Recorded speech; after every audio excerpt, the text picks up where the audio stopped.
Uh, Sir Kunal's office had just joined. Isha, my colleague, is in touch with him.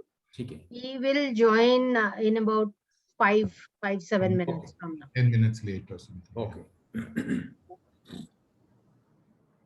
So, should we start, given its time? Thank you, and hello, everyone.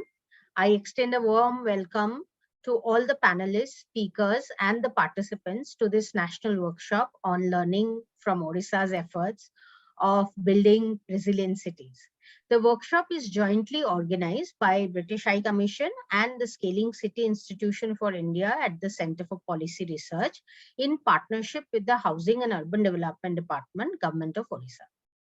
Let me take a moment to introduce myself. My name is Anandita Mukherjee, and I'm an associate fellow at the center with keen interest in urban economy, land planning, and housing.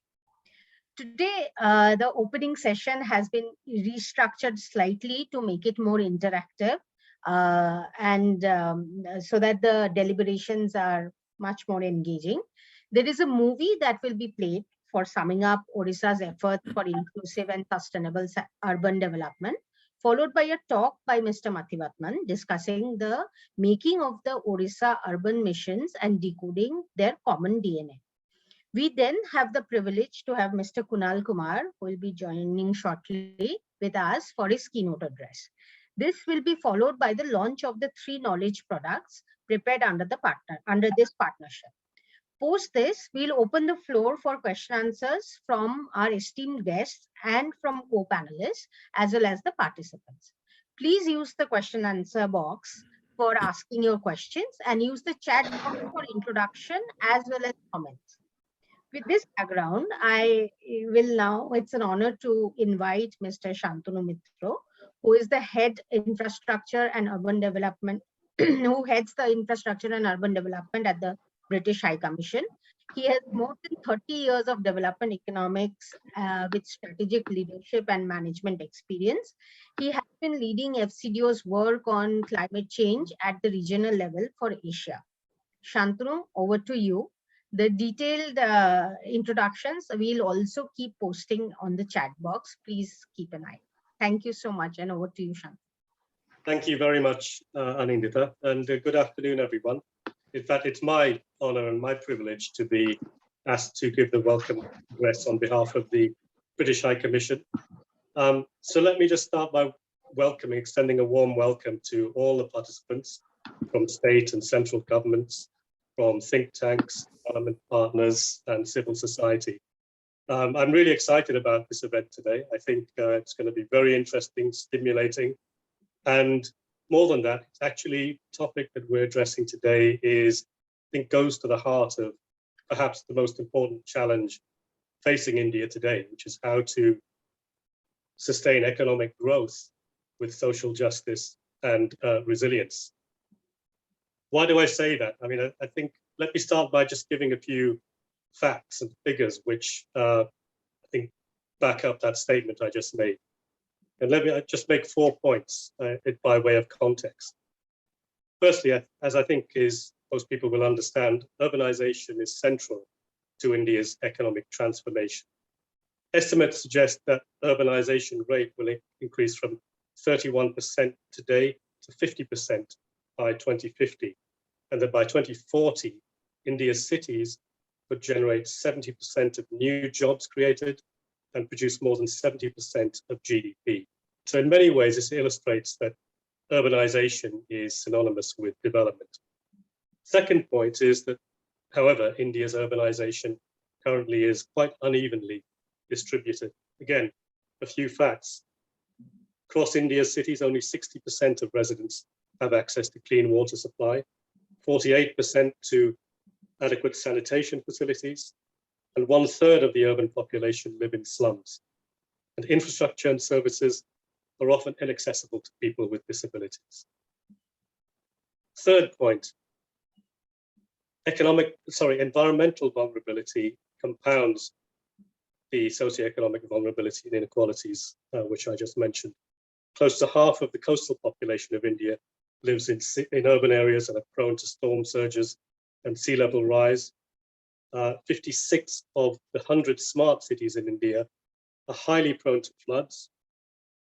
India has 22 of the world's 30 most polluted cities in terms of air pollution. And we know that urban heat stress is a growing challenge. And it's poor workers in particular who suffer productivity losses due to all of these factors. The fourth and final point by way of context is that COVID-19, as I think everybody will understand intuitively, has disrupted economic life in cities and is likely to exacerbate poverty. As I said, I think people understand this anecdotally. Nearly 69% of all urban workers are in informal self-employment and daily wage work who face particular disruptions due to lockdowns and social distancing.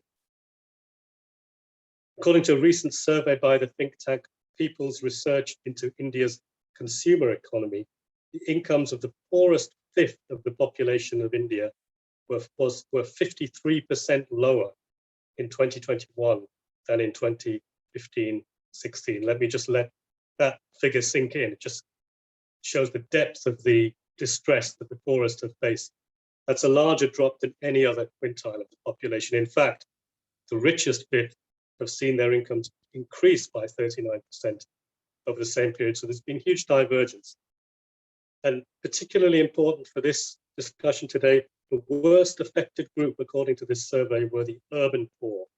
In fact, the share of the poorest 20% who living in cities has increased from 10% to 30% over the last 5 years. It's really very striking and very stark. So I think those figures, will help us all understand the severity of the issues and why the issues we're going to be discussing today are so important. So what do we conclude from this? That Indian cities require a recovery that is greener, healthier than the pre-COVID-19 situation, with renewed focus on livelihoods of the poor and human development. I think there's one silver lining from the pandemic. It may be that it will help us to readjust and refocus development with clear attention to inclusiveness and the needs of the poor. I'd like to just say a little about how this issue and this partnership fits in to the UK-India partnership. So just last year, the UK and India committed to a new long-term comprehensive strategic partnership that will boost prosperity in both countries whilst tackling global challenges. And our prime ministers signed up to a 2030 roadmap last year, which gives special emphasis to smart and sustainable urbanization in our cooperation through promoting investments, climate action and disaster risk reduction in cities, and the use of digitalization and smart technologies to help our understanding of social and spatial inequalities, and to engineer healthy environments, including through blue and green spaces in urban areas. So this partnership on urbanization in the cities has been and continues to be a core part of our bilateral partnership. And we're working to bring the best of international experience, including, but not only from the UK, to work with the Government of India on the Smart City Mission and to support a number of cities with planning, governance and investment for clean, resilient and inclusive growth. I might also say that we're very proud as the UK to be partnering with India as the co-chair the Coalition for Disaster Resilient Infrastructure, which was a leading international initiative led by India to promote this agenda of resilience across the world and internationally. Let me just turn to Odisha, which is what we're going to be talking about today. And I was just discussing before we started and saying to Mr. Mathibhatnan that the UK has had a very long-standing and deep relationship with the government of Odisha for over 25 years on a whole range of issues, from inclusive urban development to power sector reform, climate resilient growth, rural livelihoods, and health and education. We've been very proud to have that. It's been a very deep and rewarding partnership, I think, on both sides. So I'm personally very, very happy that we're reconnecting with our friends and partners in Odisha today. Just turning the focus to the specific agenda for today, we've been very pleased also to partner with the Centre for Policy Research in working with the government of Odisha in policy work and learning from the innovative and award-winning JAGA Mission, which was launched by the state government some time ago. I won't go into more details about the mission. Principal Secretary will, I'm sure, say more about it. But essentially, it's a program to provide land rights to slum dwellers, demonstrating strengthening community participation and access to basic infrastructure and employment opportunities. So it really goes to the heart of this inclusive, resilient urban agenda. There have been 3 knowledge products developed under the partnership on 3 areas: new habitats, urban wage employment, and an online tool for city-level slum-free planning. Each of these knowledge products focuses on the planning, the institutional arrangements, and implementation for each theme. And they aim to bring out the critical factors, challenges, and the opportunities for implementation on the ground. So I'd like to very much thank and acknowledge the excellent work of CPR in this endeavour. And I'd also like to acknowledge and thank the Ministry of Housing and Urban Affairs and Government of India, the NIUA, who are both, very valued partners for British High Commission, and of course, Government of Odisha for their role in all of this and in supporting the dissemination and learning space. It's fantastic to see the Ministry of Housing and Urban Affairs and NIUA really playing that role so actively in facilitating lesson learning between states. So I'm looking very much forward myself to listening to the experience from the knowledge products and how these lessons can inform practice more widely, not only in India, but perhaps more widely internationally as well. So let me stop there by way of context. I would like to now hand the floor over to Mr. Mathivatnan, who is the Principal Secretary, Housing and Urban Development, Government of Odisha. Mr. Mathivatnan has been leading the implementation of several urban development initiatives, including on land rights to slum dwellers, JAGA Mission, universal access to water supply, decentralized solid and liquid waste management systems, and the urban wage employment initiative, and many others. So he really has been a key player in shaping the mission and the work we're going to be hearing about today. So let me hand over now to you, Mr. Mathivatnan, and he will be explaining a little more and showing a video about the work of the mission. So let me hand over to you. Sir, I'm sharing the screen with the video.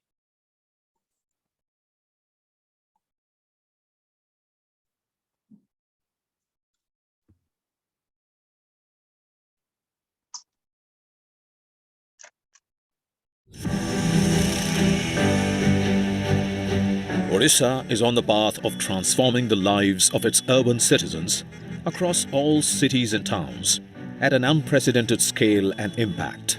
By touching the lives of 7 million people across all its 114 cities, Odisha is empowering citizens and communities through infrastructure and services, livelihoods, and participatory governance. Through the pioneering JAGA Mission, 1.7 million citizens in 3,000 urban poor settlements are receiving land rights, access to household-level piped water, toilets and electricity, roads, drains and streetlights. 25% of municipal budgets have been earmarked by law for continuous upgradation and maintenance of these low-income settlements called Biju Adarsh colonies, with community partnership across variety of projects, from implementation, supervision through maintenance. 3,000 community associations comprising 30,000 community leaders are being trained to create a pioneering 4th tier of self-governance at the neighborhood level. In the next phase of JAGA, lighthouse skilling centers are being created to upgrade skills and provide livelihoods to the youth. पानी फाणी किसी सुविधा सेठी नथिला एठी हमको बहुत सुविधा अछि घर द्वार संभव भल लैट्रिन बाथरूम किचन सब दे जंदे हम पई हम बहुत शांति रे अछि एठी आसी पर मिल नै करे परिचय हमर सब बदली गला ई जगह बदली गला परिवेश बदली गला एठी रे हम वर्तमान एबे खुशी रे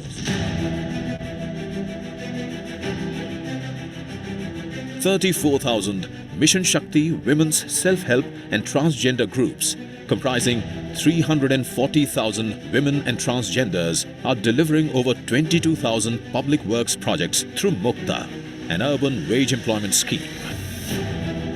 Mission Shakti groups run 167 Ahar canteens in all 114 cities, providing subsidized meals at ₹5 per meal.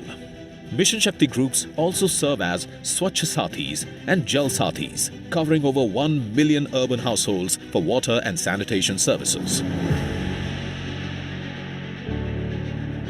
Odisha is creating a massive statewide decentralized sanitation infrastructure comprising of 118 fecal sludge treatment plants and 495 wealth centers.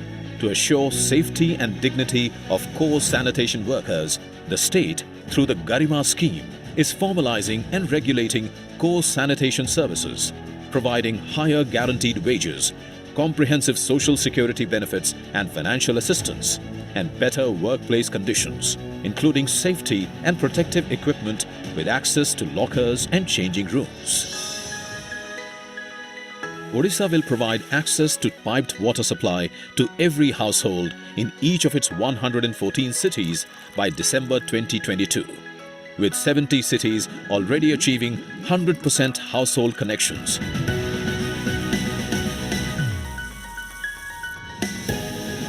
To secure the comprehensive health and wellness of its citizens, especially the urban poor, the state has now embarked on an ambitious Drink from Tap mission that endeavors to deliver not just piped water supply, but 24/7 piped drinking water.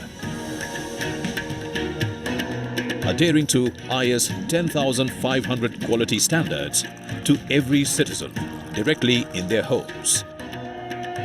Puri became the first city to achieve this feat, with 17 cities set to follow and achieve Drink from Tap before 2023 end. Tap कितना नथिला पानी पाए बहुत असुविधा होतिलु एना tap ना किरी पानी पाए बहुत सुविधा आइछि आम बस्ती अंचल रे वर्तमान घरे घरे टैप जगह से स्वच्छ पानी हमें पाई पारुछु. Besides JAGA, MUKTA and water and sanitation initiatives, we are also delivering safe and inclusive public spaces through statewide initiatives on LED street lighting and walkable streets.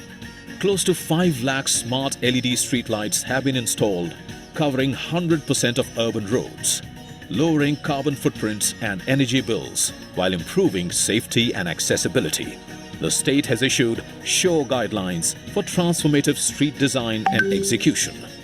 Close to 15,000 rainwater harvesting pits have been created for reduced flooding of roads and improved groundwater recharge. Public finance reforms, statewide capacity building of municipal officials, Mission Shakti groups and communities, and digitization efforts are all being undertaken. The state values its partnerships with the world's best organizations to strengthen institutions and systems over in the long run. Odisha's commitment to drive inclusive and sustainable development, anchored by community groups, have been recognized in multiple forums, both international and national.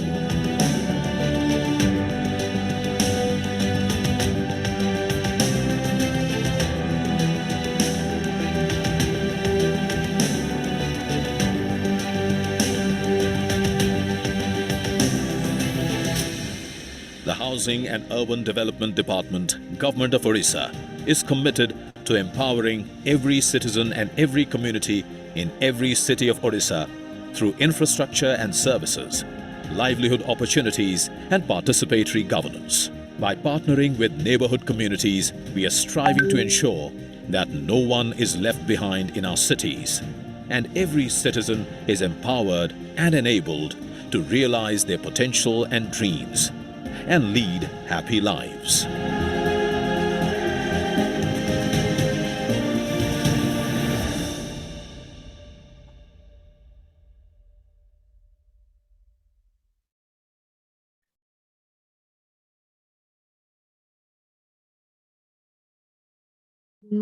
Sir, I have a request to make, Mathi sir and Shantanu.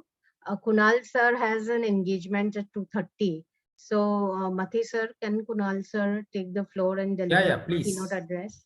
Please. So I'm extremely sorry Yes, for this. yes. Please, Kunal, please. I saw the agenda. It was at 2:10. So I took another meeting with a London group at 2:30. It's a Future Cities Catapult. No issues. Thanks for joining, at least for a brief period.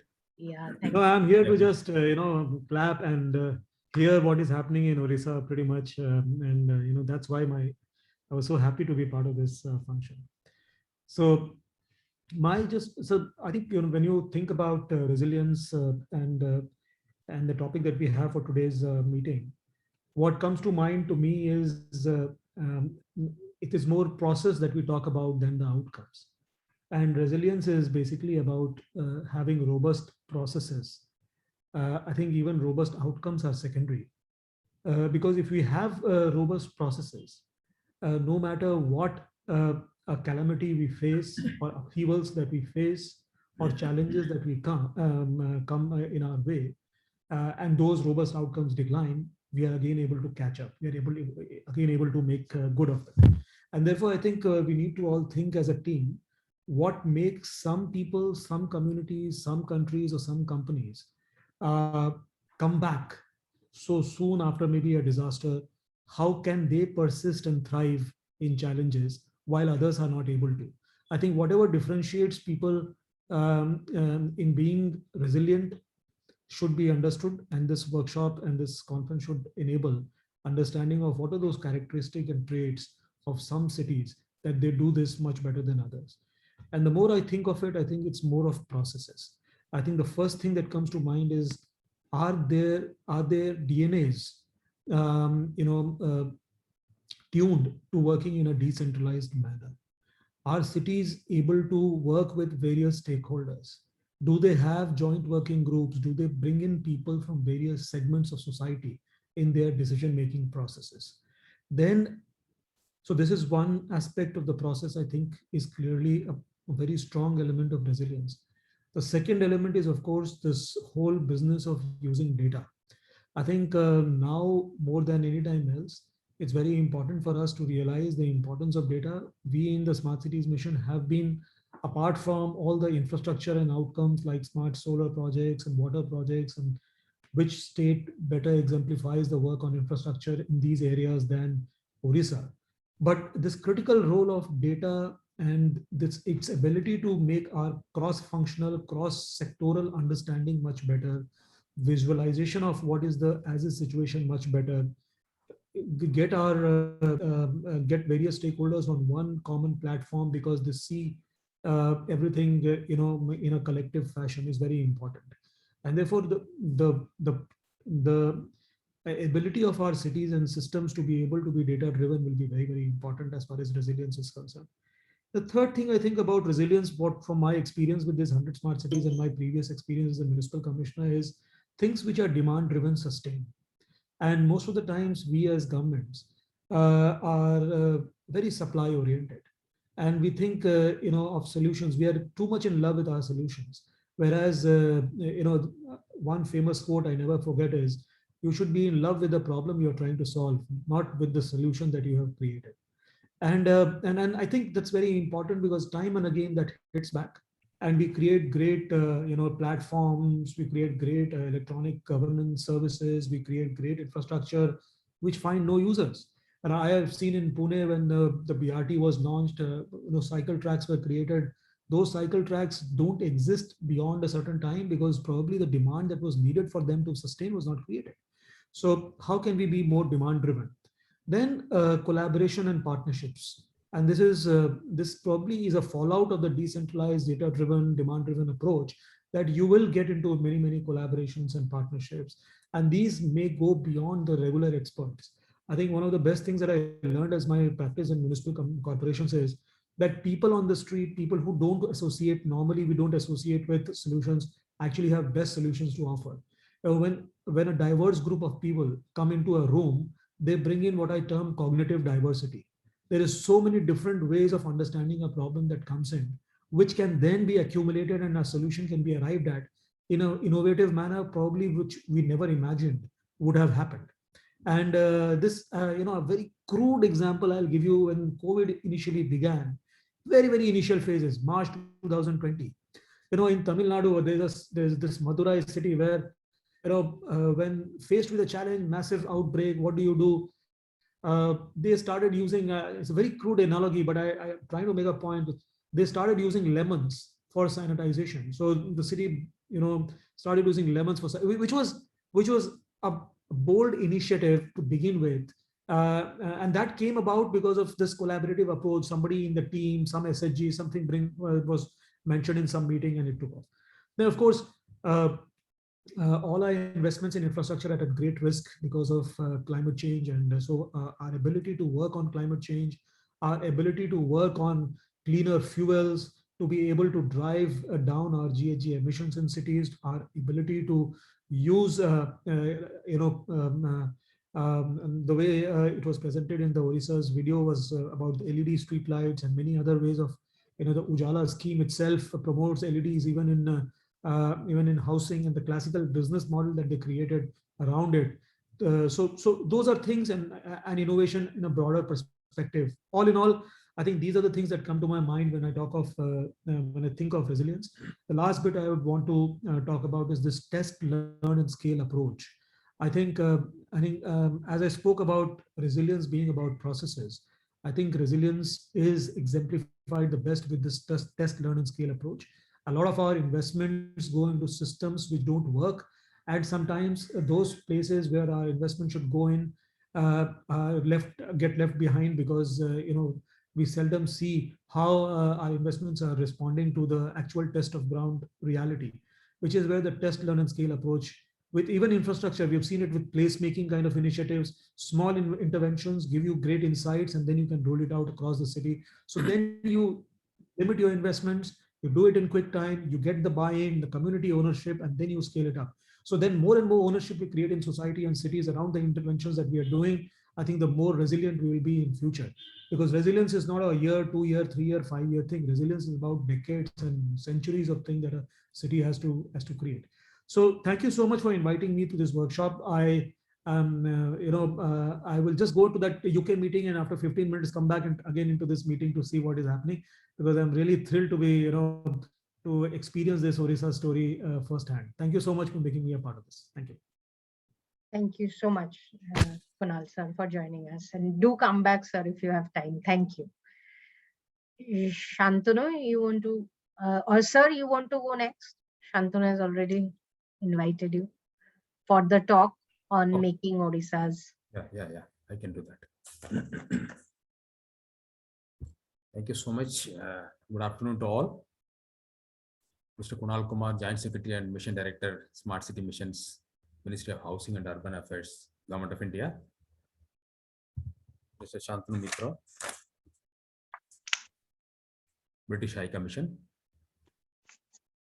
Mr. Ajay Suri, Dr. Amita Bide, other prominent invitees, speakers, delegates, Mr. Shubhagata and other members from CPR, our partners, and several other partners, teammates, members of our team, cutting across the government, state, age, organization, and country. I extend a very warm welcome to this session and thank all of you for being part of this session where Odisha has been asked to share its experiences in implementing some of the flagship missions. When we talk about the topic is making of the missions and decoding the DNA. So in fact, I joined here in 2015, So 2015, we had 4 Government of India flagship missions: Smart City Mission, Amrut, Pradhan Mantri Awas Yojana, and NULM. 4 missions we got in 2015.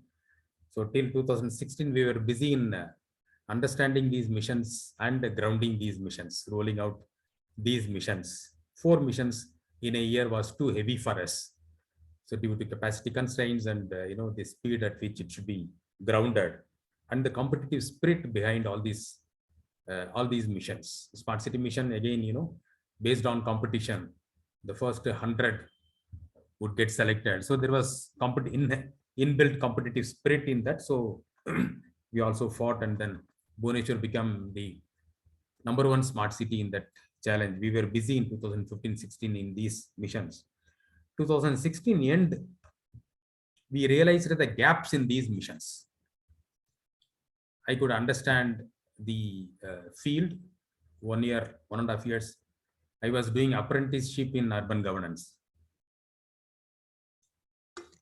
So after the training, initial training and experience of rolling out 4 flagship missions and the general urban development and governance experience, I could understand the gaps. One of the 2 glaring gaps which we didn't have. In fact, when we rolled out 4 Government of India missions, we never had any state mission in Odisha. So we understood the strengths and weaknesses of Government of India missions and the extent to which those missions can provide services and infrastructures. So the Smart City Mission was limited to 2 cities out of 114 cities. Bhubaneswar and Rourkela. Amrut Mission was limited to 9 cities out of 114, leaving out 105 cities. Of course, PMUKTA deals with the housing in all 114. Unlike the previous 2 missions, PMUKTA deals with all 114 cities. But the major limitation in PMUKTA was that PMUKTA benefit can be given only if you have land rights. Only if you own land, then it can be of use under the BLC vertical. If you are a landless, if you are living in the urban, informal settlement slums, then the state has to take up the affordable housing projects or the in-situ slum rehabilitation, which is a process-consuming, process-oriented, not so easy. You need to have a private partner, then you need to monetize the land. It's not so easy. It's a very complex way, and unfortunately, even after 5 years of implementation of PMUKTA, our affordable housing projects and in the in-situ slum rehabilitation projects are yet to be handed over to the beneficiaries. That's the kind of lead time they take. It really takes a lot of time, more than 5 years. So it has huge limitations. If you don't have land, then you cannot get the benefit. So then the NULM is a very small scheme compared to other, and annually we get about 25 crore or 35 crore, and it's a very small allocation. So we could understand that 2-3 areas have not been touched by Government of India, and the state also have not focused on it. One is the urban poor, the slum dwellers, the slum, the problems associated with the slum. Though REAY scheme, Rajiv Awas Yojana scheme spoke about slum-free cities, but it ended even before taking off substantially. With very few projects taken off, the mission ended. And it was also highly process-oriented, very cumbersome, and even it had been implemented, had a full tenure. I have my serious doubts whether it could have achieved even partially what it intended to achieve, achieving a slum-free city status. So we thought that slum is one area where we need to focus and address in a serious manner. So another area was the drinking water. Drinking water, Amrut has been a blessing for us. Amrut mission really helped in opening up our eyes, vision, and we could roll out Amrut mission activities in 9 cities in a massive way. So, but 105 remaining cities are untouched by Government of India flagship missions and Amrut. So we thought that we need to come up with a counterpart scheme an equivalent of that funded by state. So we started working on that, and drinking water is one of the most basic requirement. Without that, we will not have any moral authority to spend our money on any other unless we provide clean, safe drinking water to every citizen. So we realized that less than 50% of this urban areas, cities, wards are provided with the pipe network. The rest of the areas are serviced only through tanker and syntax or through hand pump tube well. So that was one area where we wanted to focus, that we need to provide universal access of pipe water supply. Every household should get pipe water supply, leaving no one behind. So then we took up we conceived and conceptualized mission called Basudha. In 2017, we rolled it out. In 2017 is a very important year for us. That year we rolled out both Basudha to provide pipe water supply to every household, and we also rolled out the Revolutionary Act, Land Rights to Slum Dwellers, Odisha Land Rights to Slum Dwellers Act. Both major initiatives we undertook in the year 2017. Under Basudha, we took up the activities in all 114 cities, and I'm happy to share now that now we have achieved 100% house connections in 76 cities out of 114 cities, and more than 96% of the households in the entire state are now provided with tap water house connections. And we have a target of achieving 100%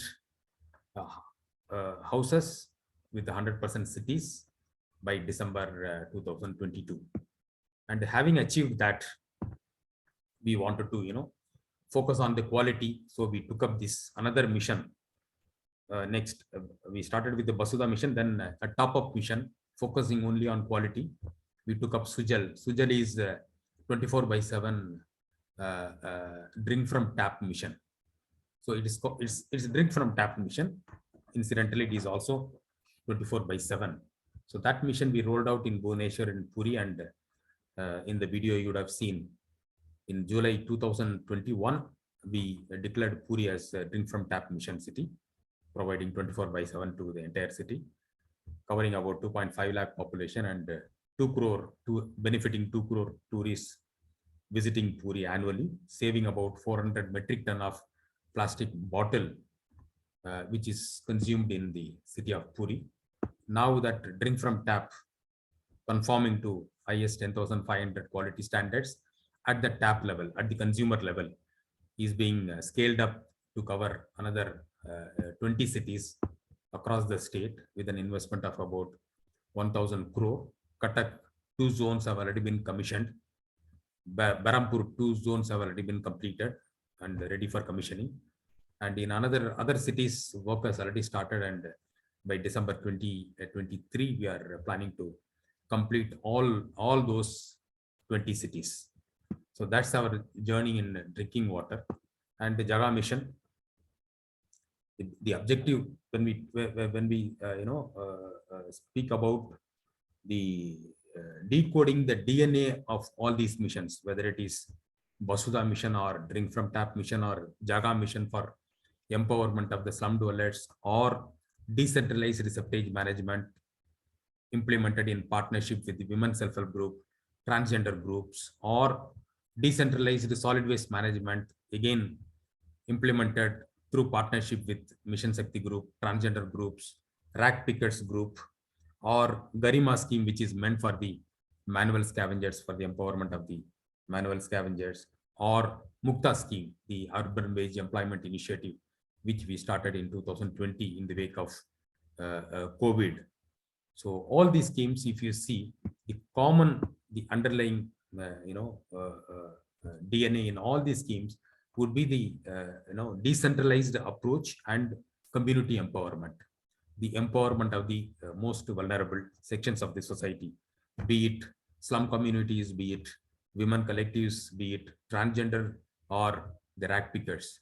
So all these schemes are aimed at providing urban governance and urban development initiatives in partnership with them to empower them, basically to empower the people, empower the community most vulnerable. Mr. Kunal Kumar was talking about the resilience. How do we achieve resilience? Resilience of a city. So resilience of a city is a kind of, aggregated one. If you disaggregate the city, then it is divided into number of zones, number of wards, and sub-ward level. So a slum is a sub-ward. So at the slum level, at the ward level, at the sub-unit level, what kind of resilience, what kind of population community we have? How do we empower them? If you empower an individual, he gets resilience. If you empower a community, the community collectively gets the resilience. So if you empower their place, the place becomes resilient. So our objective of implementing all these things, in fact, the outcome is creating the resilience in these communities, in these individuals, and in their places, in their habitats. So under JAGA Mission, which we started in 2017 with a land rights program implemented in a massive scale in all.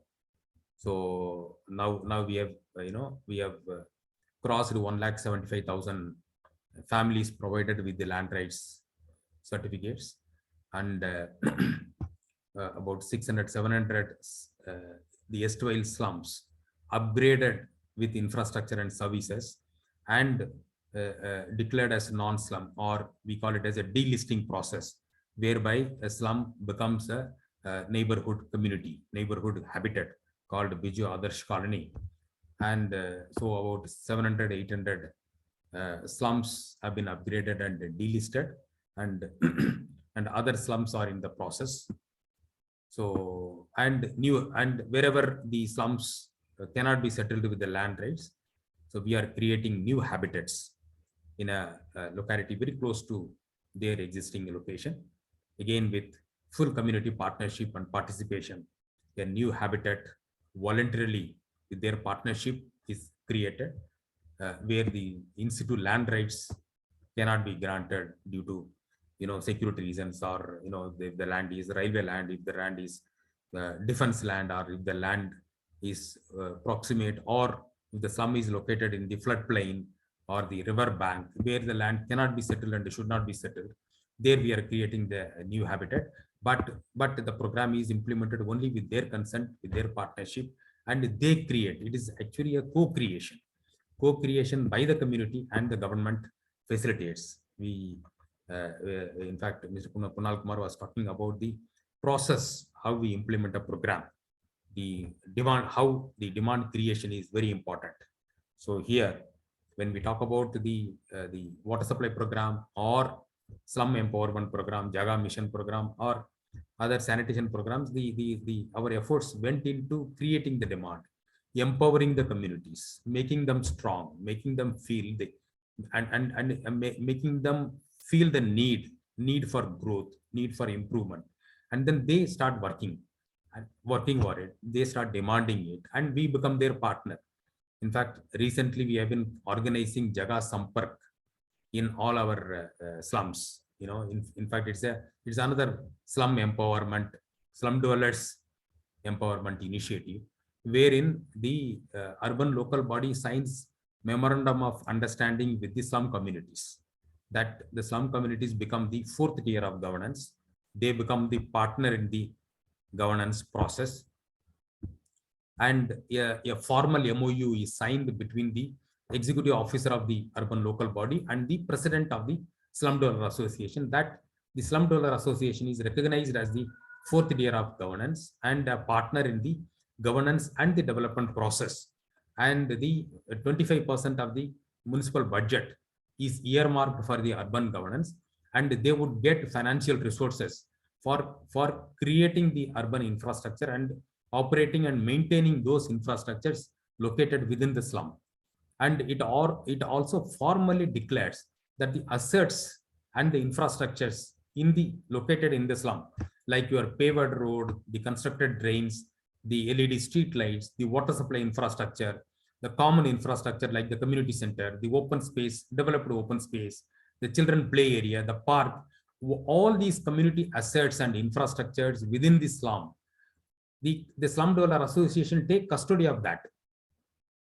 That custody cannot remain with the government. Government is too large and too far away. And the urban local body, municipal council also is too big and too far away. Whereas the slum dweller association is there, right on the spot. It is they are present in situ. So they have to take charge of their own assets and infrastructure. That's the spirit behind it. And formally there is an agreement for it, memorandum of understanding between the urban local body executive officer and the president. So that has been formalized recently, and it's part of our empowerment instrument. The MOU acts as an empowerment instrument, and then to organize that event has been organized by the slum dweller association themselves. Fund has been transferred to their account. Now all 3,000 slum dweller associations have got bank accounts. They operate the bank account, and the funds for taking up the activities are transferred to the bank account, and the bank and the president and secretary, they operate it, and they are accountable to the community. So that's the empowerment process that is happening. And the upgradation has happened. Now henceforth that upgraded infrastructure, the upkeep is vested with the community. It's not vested with the municipality, and funds for that respect would be transferred. They take care of themselves. So the self-governance, acting as the fourth tier of governance, is our way of managing the urban areas. That's the DNA. The solid waste management is run by the self-help missions of the self-help groups, women self-help group, transgender groups, right-to-care self-help groups, and they become our partners. Funds are transferred to them, they run it, and we capacitate them. It is not that we entrust the responsibility and leave it. We hold their hand, we train them, we capacitate them, and then we make them comfortable in doing that. That's the DNA. Whether it is Garibam, whether it is solid, decentralized, decentralized, because the problem is decentralized. Problem never comes centralized. It's a household problem, it's a community problem, it's a habitat problem.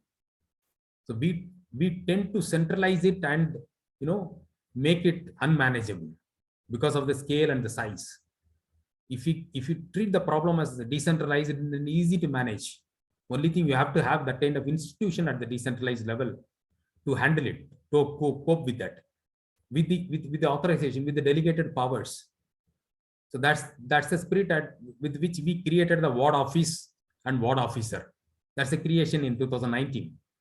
So for the first time in Odisha, in all the 2035 wards, we created ward office, we created ward officer. We also created ward committees, the multi-member committee that involves the slum dwellers, that involves the mission, the women self-help group, that involves Anganwadi worker, that involves Asha, that involves the local councillor. It's headed by the local councillor, corporator. So that's the ward committee.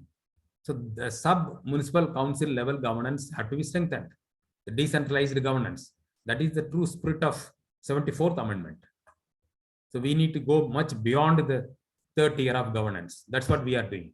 Empowering the communities, empowering the most vulnerable. The MUKTA is a classical case where the action plan under MUKTA is prepared at the ward level. Ward committee prepares it. Ward committee scrutinizes, and then they recommend, and then municipal council approves it.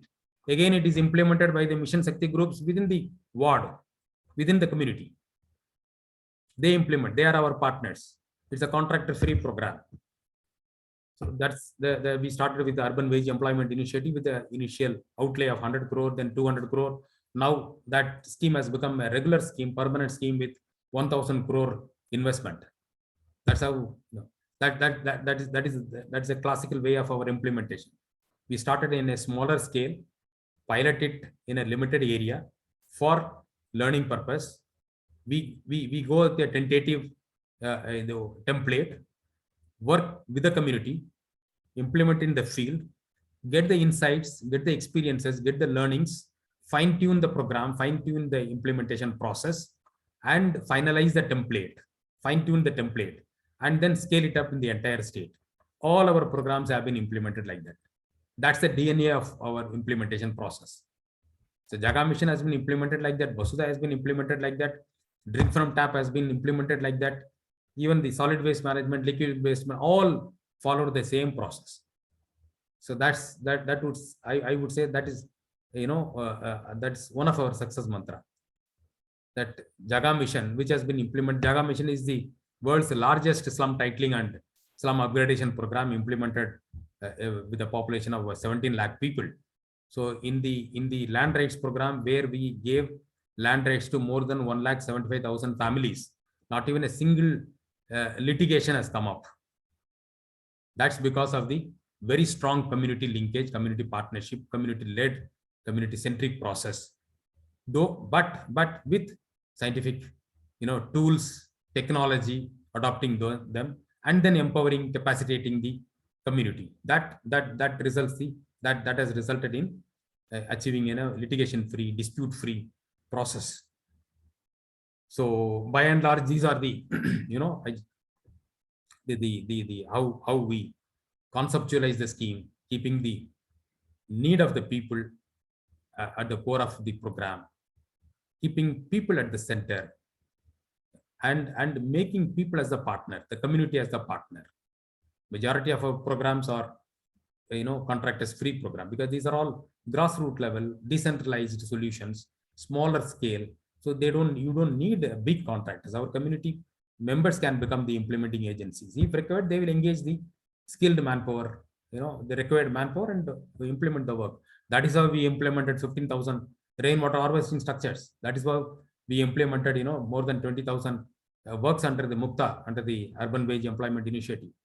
That's how we are going to implement large number of programs with 1,000 crore outlay under Urban Wage Employment Initiative. So all our success are due to this basic DNA that we need to work with the people, work for the people, and our programs have to be designed keeping them in the center. So and we are blessed to have our partners with us, very valuable partners, the funding agencies. So they are behind us, they have been supporting us, and we value their partnership and their contribution. We owe the success of all these programs to our partners and the partnership. I thank British High Commission for supporting us in the Urban Wage Employment Initiative and JAGA Mission, New Habitat program through Center for Policy Research. So with this, I thank all of you once again to be part of this experience sharing session. Thank you so much. Thank you so much, Mr. Mathivatnan. It's really inspiring to hear about the commitment of the government of Odisha to social inclusion and to really reforming governance and to putting community empowerment and participation at the core of governance, which really is the most important core issue, perhaps, when we talk about promoting social inclusion and resilience. And it's clear that you've been doing so much on the ground that it's a really rich foundation of experience, and even more important that we learn from what's happened in Odisha. So thank you very much for setting that all out. I think the next stage in the proceedings is the formal launch of the knowledge products. And Alindita, would you like to take over from here on that? Thank you so much, Shantanu. I have a very short video to play the knowledge products that we are launching on it. And then we'll open the floor for question and answer.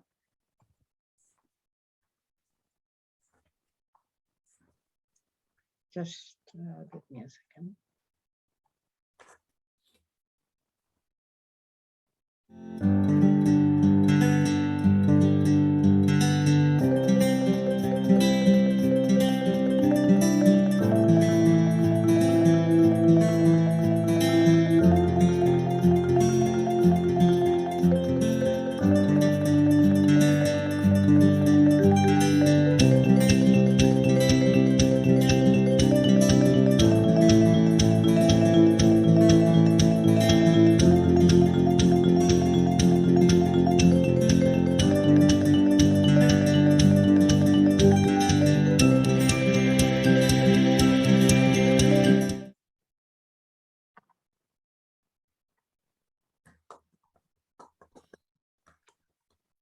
Thank you, everyone. We'll soon be uploading this on the website by end of today or tomorrow. Thank you so much, sir. Sir, we open it up for a little question and an answer so that we can take various comments from everyone. Amita, you want to go first? Can I? Yeah, Is please. that okay? So as always, I think it's a pleasure and inspiration really to hear Mr. Mativatnan, and not just hear him, but perhaps also having seen the kind of work happening in Odisha, it continues to amaze me. And my question is really based on that. So on one hand, we have a direction of policy at a government of India level, which recognizes the smartness of urbanization, right? And I believe in some ways that smartness is also involving resilience, right? One important component of smartness is being resilient to any calamities, disasters which may come up, and having the processes in place for that. But the concepts of resilience really seem to be going into divergent directions.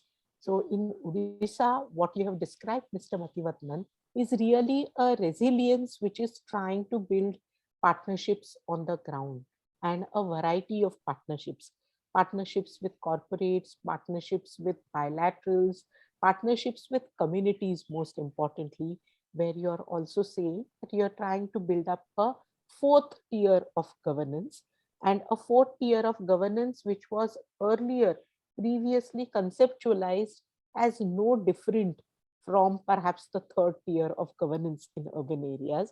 You have made it much more focused on the much neglected section of society, right?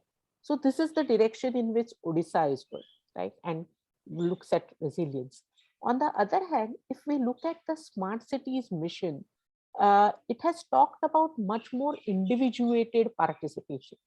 So even in the selection of smart cities, you had to give votes, and we saw this in terms of different kinds of technology, including, I think, the selection of Bhubaneswar as the winner in the smart city proposals was based on this kind of numbers of participation rather than the qualitative texture of participation.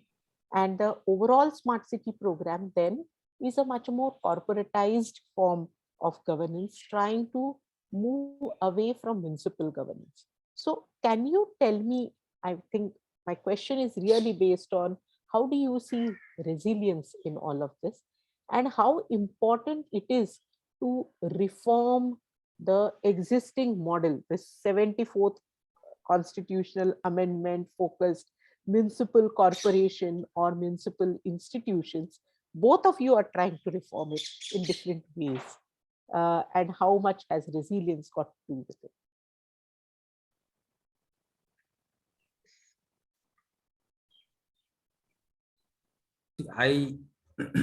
You mentioned about Bhubaneswar. Bhubaneswar topped the Smart City Proposals Program Challenge, and it has been 5 years since then. So I'm the incidentally I'm the Bhubaneswar Municipal Corporation Administrator too, as an additional charge.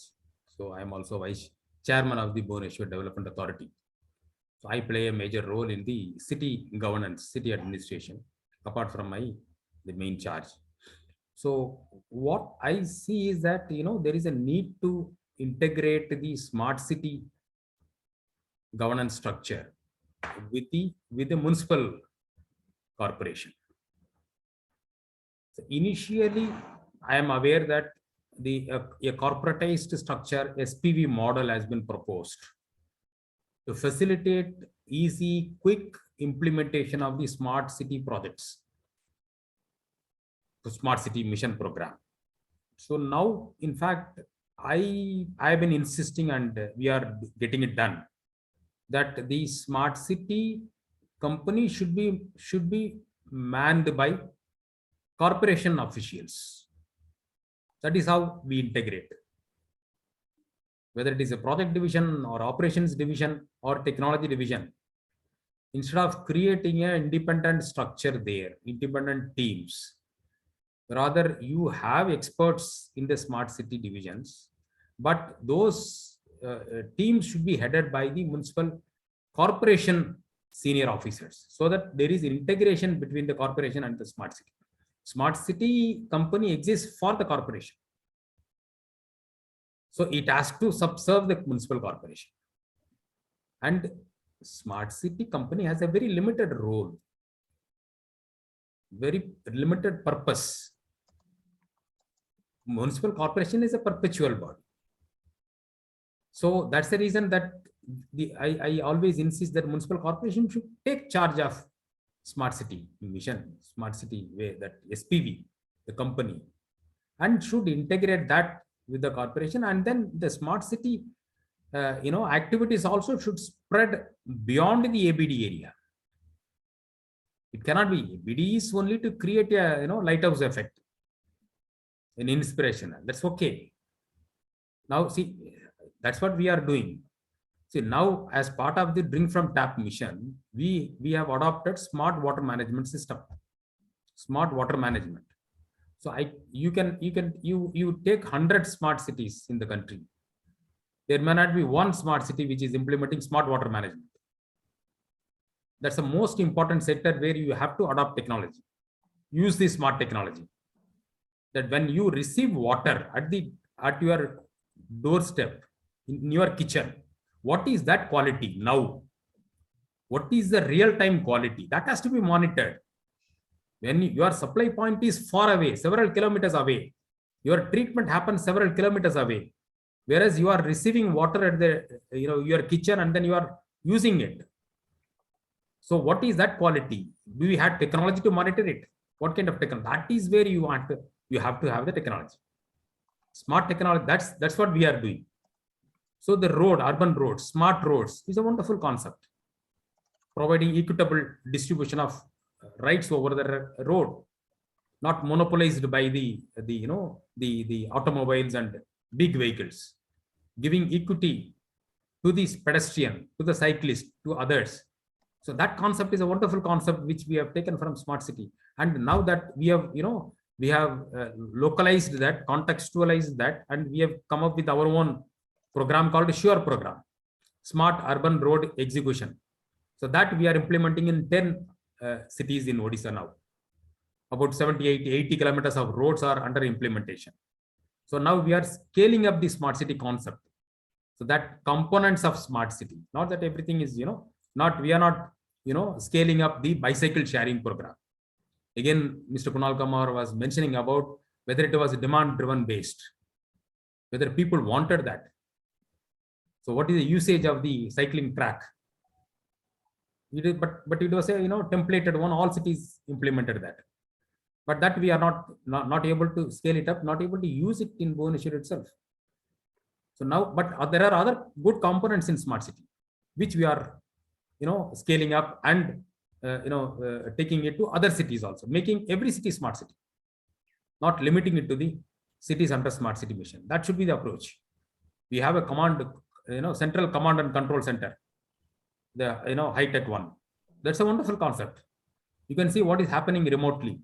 So now all our solid waste management centers, we have about 45 solid waste management processing facility in Bhubaneswar. All are now connected to the central command and control center. And now we are trying to bring in Cuttack, Berhampur, Rourkela also into this through cloud services. We don't need to create an independent, separate city-wide, city-specific command and control center. Bhubaneswar command and control center through cloud-based can serve those cities also. So that is what we are doing. So smart governance is required, but you have to optimize it. It has to be need-based. Hope I have clarified some of the points. I actually thought there is a tension there in terms of how much does the process matter in smartness, and the process of partnership, process of creating those partnerships with communities, etc. Because those are something which is completely missing in the smart city template per se. Yes. So Initially, it was there, the community partnership, the connect with the city, citizen connect. There was a citizen connect program. So those things were there, extensively in the initial phase. Subsequently, in the implementation process, they have taken back seat. Now there is a need to, that in fact, that should become your regular urban governance process, the community connect and then, decentralized approach. That's what we are doing in all programs. So smart city will become part of that. So they also would be, forced to do this, the same approach. So it should become your DNA of, say, urban governance. Right. Once it becomes the DNA, every organization will have to abide by it. Right. Thank you, Amita. Thank you, sir, for that detailed insight that you have given us on that specific point that Amita. Sir, there are a few questions from the audience, which I'm just summing up to you. You can give that together the response. One, sir, our participant has asked that what is the what is the way that the community groups created under various programs kind of converge under JAGA, like the MAS type of group created under NUHM, SHGs created under NULM. So, and whether in the smart city mission as well, such groups are coordinating amongst themselves. That's one. We look at the creation, not the creator. We treat every group as a group. Right. And all groups are integrated, irrespective of the scheme under which it has been formed, the agency by whom it was formed, irrespective of that. Once there is a self-help group, then the self-help group becomes a part of the urban governance. It's integrated with the other self-help groups. That's how our Mission Shakti program integrates all, irrespective of who formed, whether it is Anganwadi worker who formed it, or whether it is the NULM functionaries who have formed it, under which scheme it was formed, irrespective of that, they all become the Mission Shakti group, human self-help group. They all get same treatment, and then same support.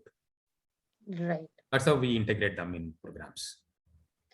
Excellent, sir. And the other question that one of our colleagues are asking, that these water sources, it's very hard to imagine that they will remain forever from where the drink from tap mission or the Vasudha is being piped in.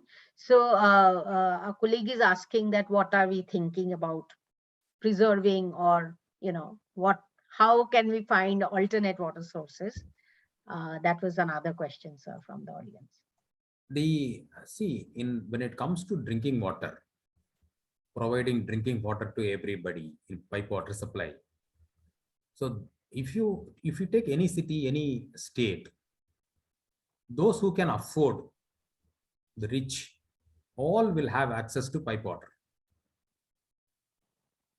So that segment of the people will never ask the sustainability.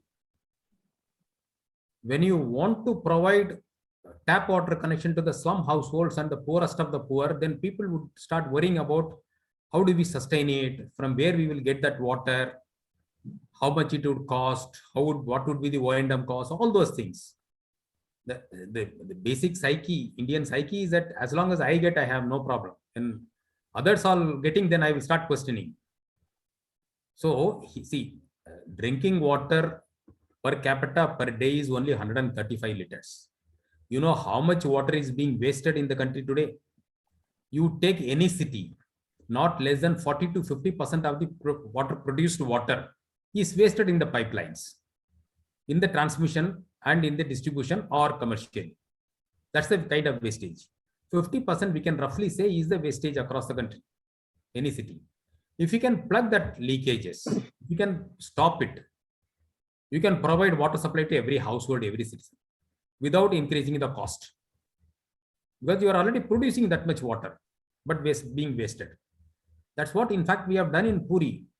Puri leakage was to the tune of 47%. After implementing drink from tap, smart water management, we brought down the leakages from 47% to 15%. 1.5.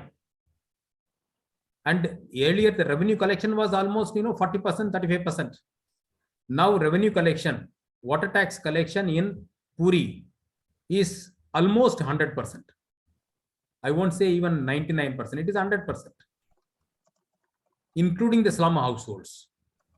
And water tax payment in the slum is almost 100%. It is a myth. It is wrong to say that poor do not pay. Poor pay if you provide quality service. If you provide assured quality service with dignity and empathy, poor would be willing to pay. We are not doing that. That's our problem. Thank you, sir. I have a few more questions, but I cannot ask you because we have run short of time, as always, and it is absolute pleasure to listen to you. I'll now hand over to Shubhagato Dasgupta, and before doing that, I'll do a quick vote of thanks. Thank you, sir, for Mathivatnan, sir, for taking your time out and joining, and your constant guidance and inspiration for the work that we do with you alongside in Odisha. Thank you, British High Commission, for your support, and we hope that the support continues beyond this particular partnership with Government of Odisha as well as other think tank institutions. Thank you all the panelists for joining us and being patient.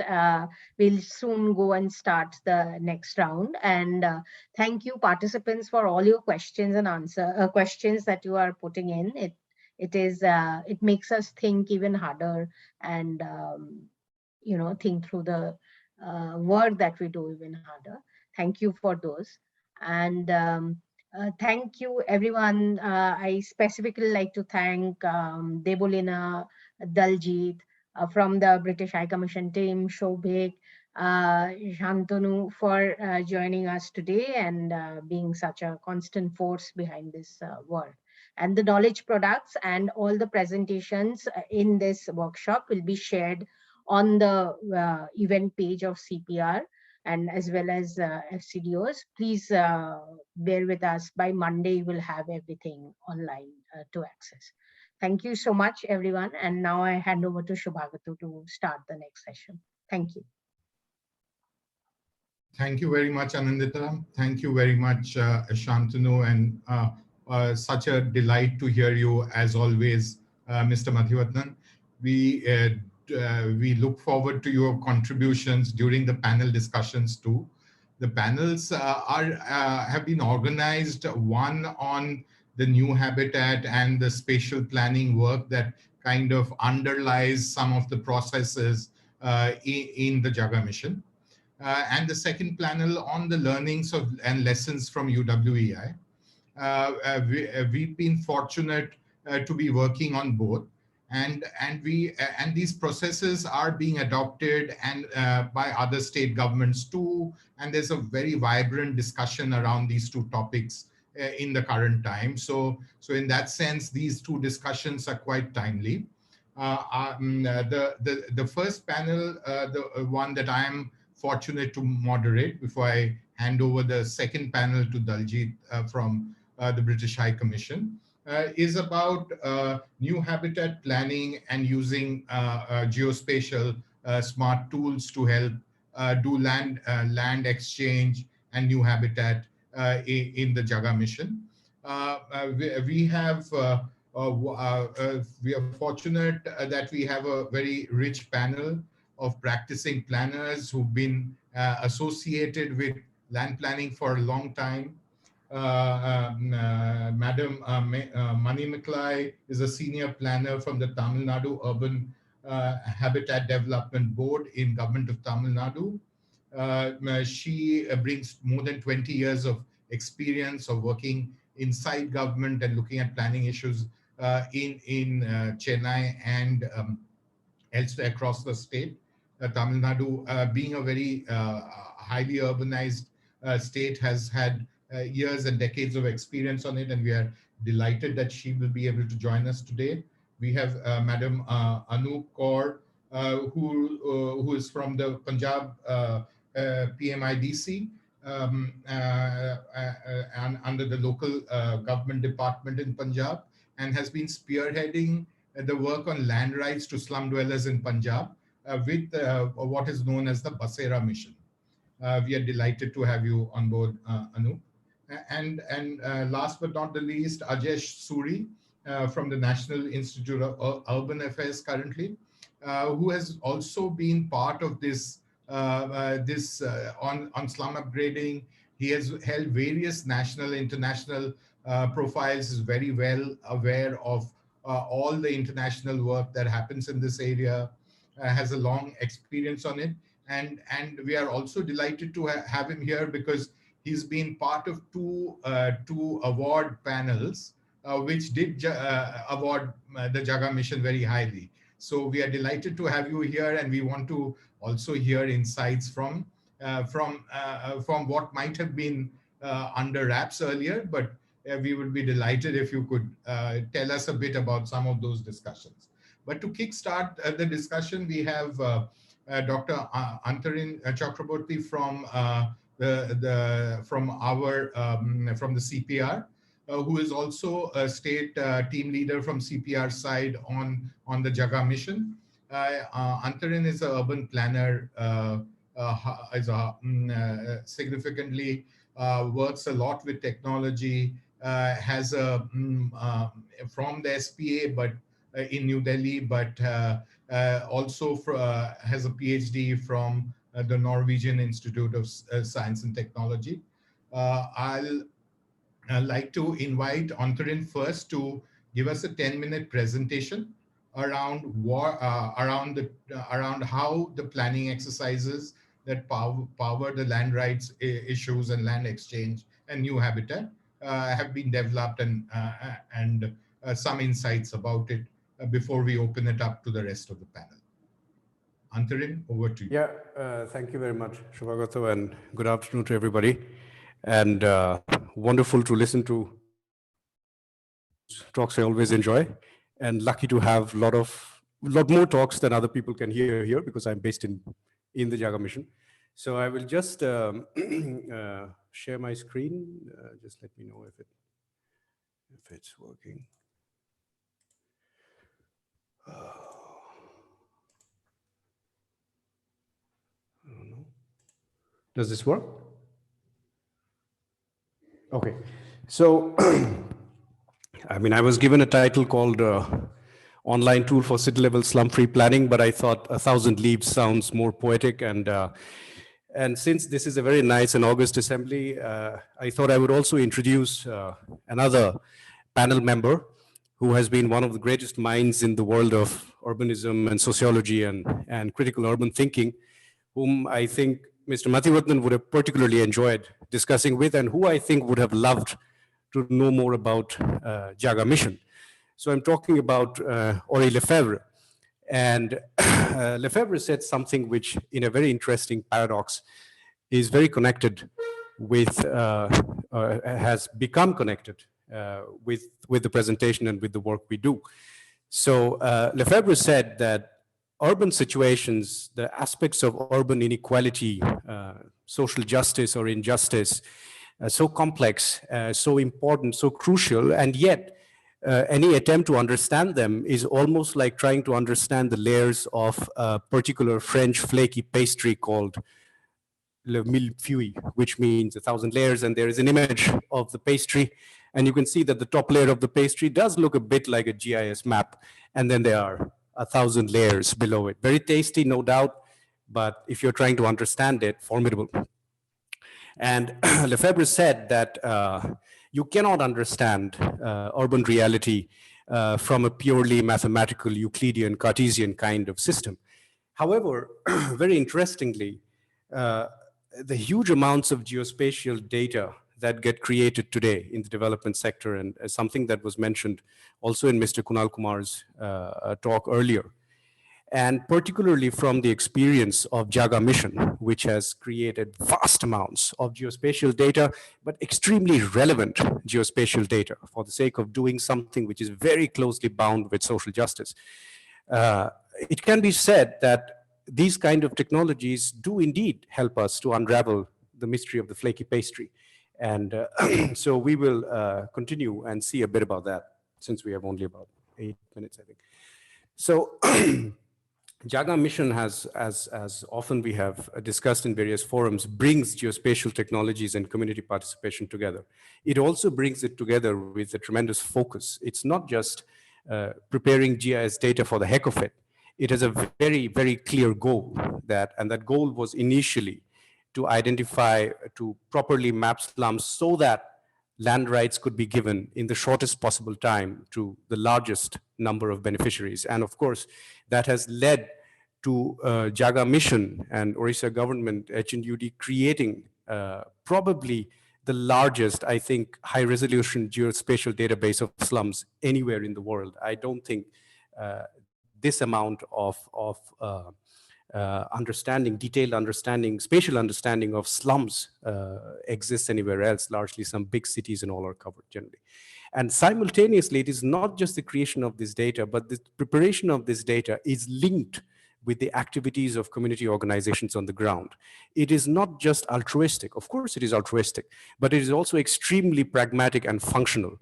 No amount of technology can go anywhere if it is dissociated from community processes, from local knowledge, local understanding, and ownership of the process.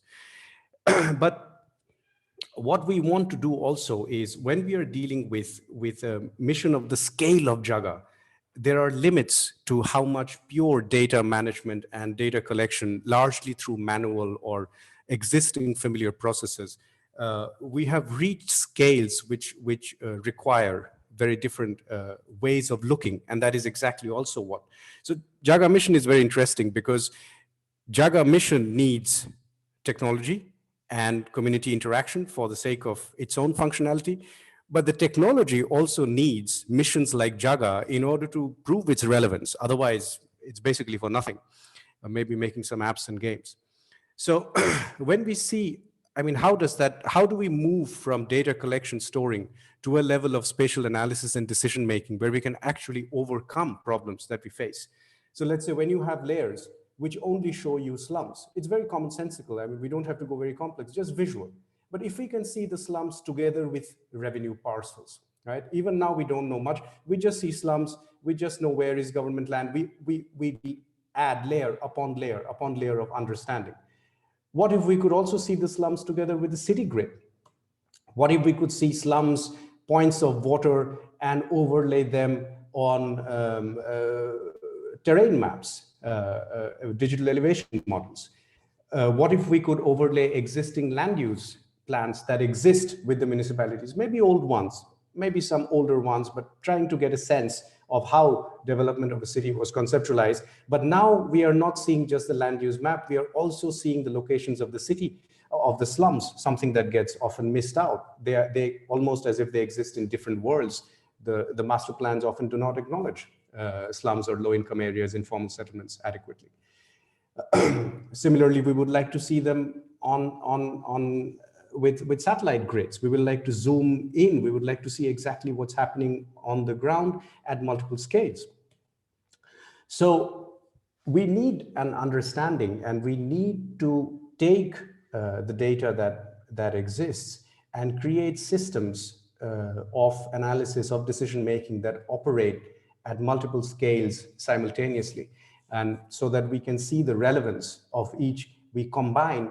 And the thing is that much of this kind of data exists. I mean, if you put together different kinds of data collected in different departments and all, there are vast possibilities.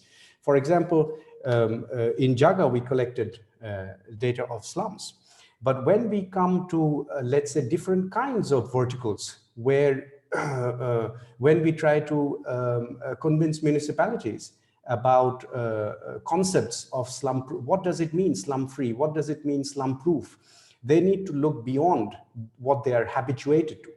Revenue departments, for example, are fantastic in cartographic understanding, but they see only their own maps, which are largely in hard copy paper maps, or even if they exist digitally, they exist only as revenue maps. They do not combine with any other maps. Communities know their reality best.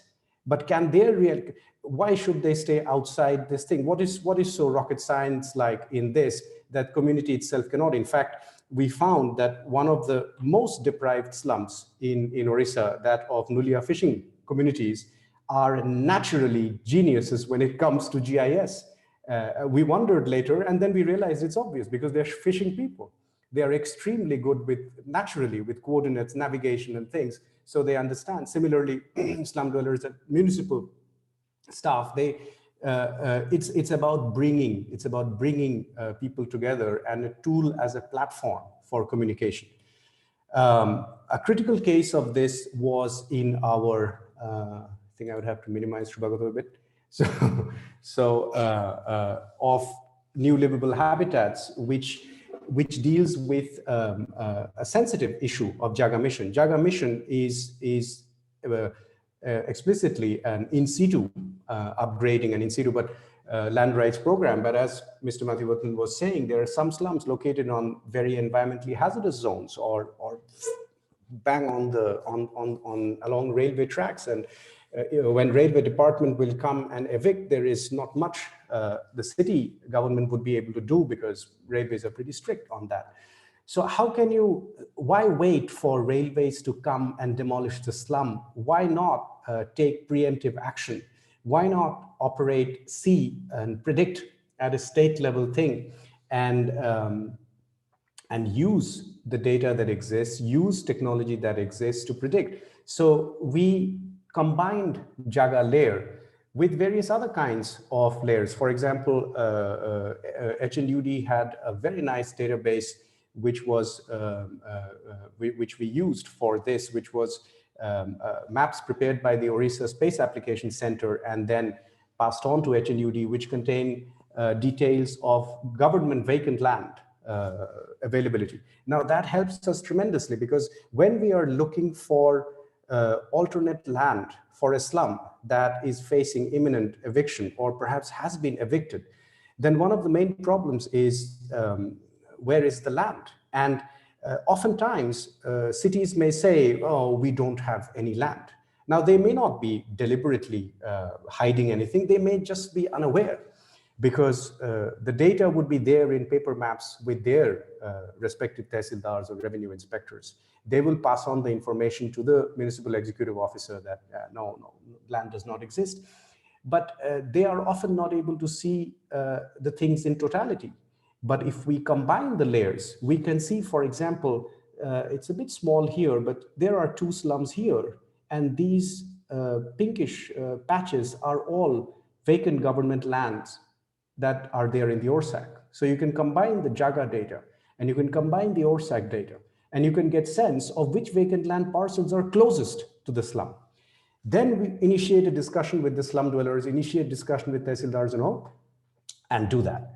So, and at the end of it, of course, one of my most favorite professors, it was a Danish professor who said spatial analysis means get your shoes dirty, and we mean literally. On the right, you see, I mean, people think that code, GIS, these are very technological, these are computer, but the computer does not carry the solution. Computer is just a tool. It helps us. It can help us a lot. But the real clues are in the field, and it's based on getting your shoes dirty. That means absolutely going into the field and seeing what the maps are based on and communicate. And when I mean communicate, it's with everybody, the silent ones, the old ones, young, civil society groups. Because we have SDAs and 3,000 of them, JAGA Mission makes that work very easy for us. On the top here, you see a photo of the sub-collector of Ganjam, who in continuous discussion with the slum dwellers, the Nulia slum dwellers that you see on this photo, found a fantastic alternate land for them, which you see in this map. Here is the slum located. Initially, by error, they were getting located here on the red patch, but the sub-collector, and he just takes long walks. He walks along the beach of Gopalpur, he talks to slum dwellers, and he found out that slum dwellers prefer the vacant patch here. We could discover from land analysis that that land is available. It is available government vacant land. So why ship them here? Problem was practically resolved in days. And so I will end with this slide that all this is also very important because it is about using new kinds of technology. People familiar with the computing world know the power of open source technologies in doing these things. And that as an ally of JAGA mission or any kinds of mission. As we know, right to the city is also a term that was coined by, an idea was generated by Lefebvre himself. So these two worlds can come together and help us succeed in our mission. That's it. Thank you very much. Thank you very much, Antarin, for this quick overview of how spatial data is being integrated and used.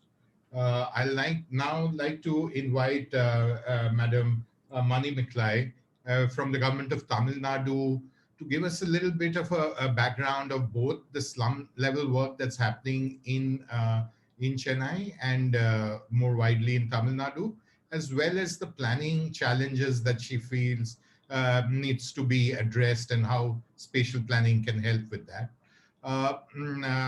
Over to you, Ms. Mani Miklai.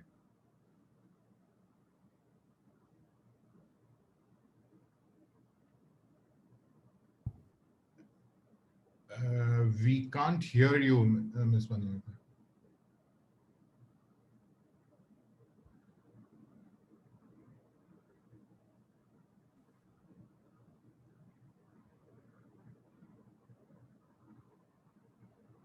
No. Yeah, so you're unmuted now, but no, we can't hear you. Can I request you to join back in, log off and join back in? I'll go on to Madam Anup Kaur for the Punjab presentation, and we'll come back to you. Thank you. Over to you, Anup, then. It's wonderful to have you here, and the government of Punjab has, over the last few months, done a large-scale effort. We are so keen to hear about it too. Thank you, Shubhatu. Good afternoon, everyone. I, Anup Kaur, on behalf of the Department of Local Government, Punjab, delighted to share on how geospatial data is being used for implementation Vasera. So The government enacted a milestone legislation in April 2020, the Punjab Slum Dwellers Property Right Act, and launched the Vasera program with a vision of slum-free Punjab. Vasera comprises of interdependent complementary framework which were consultatively designed. It provides for grant property rights across all forms of tenure. It deployed state-of-the-art technologies such as drone imagery and online survey tool to develop multi-layered database at speed and scale, integrating spatial and household data for transparency. Now I would like to give you an overview of how we deploy the geospatial tool for an effective implementation of Vasera. In first step, we draw a KML file with the help of revenue officers on fields such as Patwari, Tehsildars. This followed by conducting a drone survey. With the help of drone imagery, we prepare a base map to accurately identify the slum boundary, including the area occupied by each household, major topographic features such as roads, water bodies, community buildings, spaces, school, clubs, places of worship, etc. Existing slum amenities like community toilets, etc. and open spaces within the slum. Just to elaborate this, I'm sharing some illustrative cases. And this first illustration, it seemed to be a temporary structure and can be either removed or maintained to be more organized. Grants verification was done to verify if the area gets flooded due to the drain. A buffer zone from the high drain may be adopted for similar sites. In second illustration, these structures,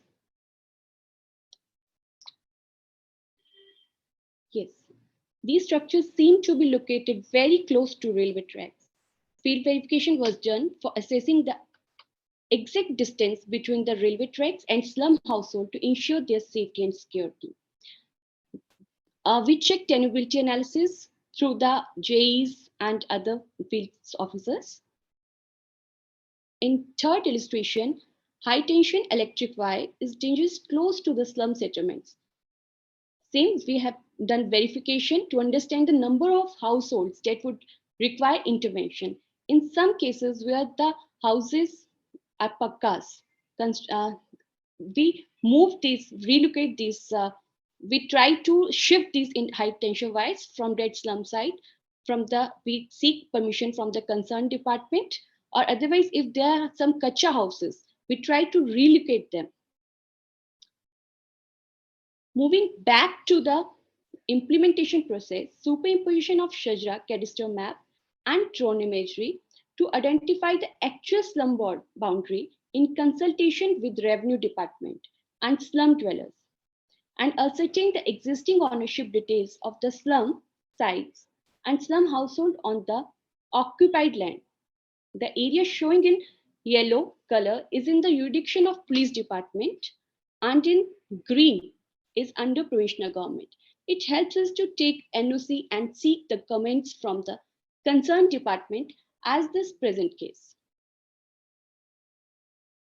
Next step, we superimposed a master plan on drone imagery. It helps us to understand the land use.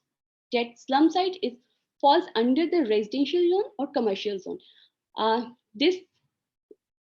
DTPs helps us to identify the zones.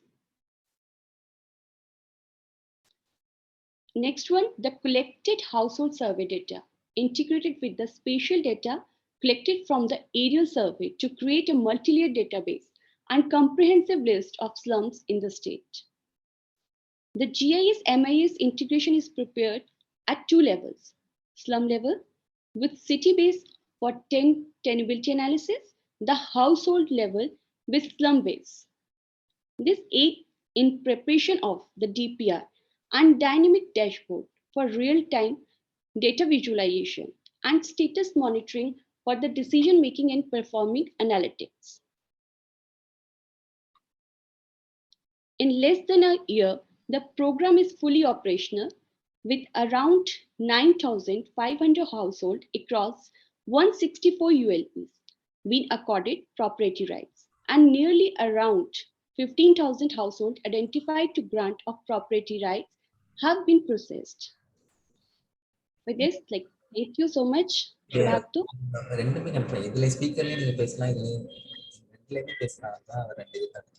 Thank you so much, Anupji. That was amazing to see. Means it's also very important to note here that the PMIDC does this so much work with so much of ease, and that's I guess because you have a nice, strong planning set of planners too. So and that I'm sure you all have been enjoying doing this deeply technical work. Thank you so much. We'll come back in a second round with some questions. Yeah.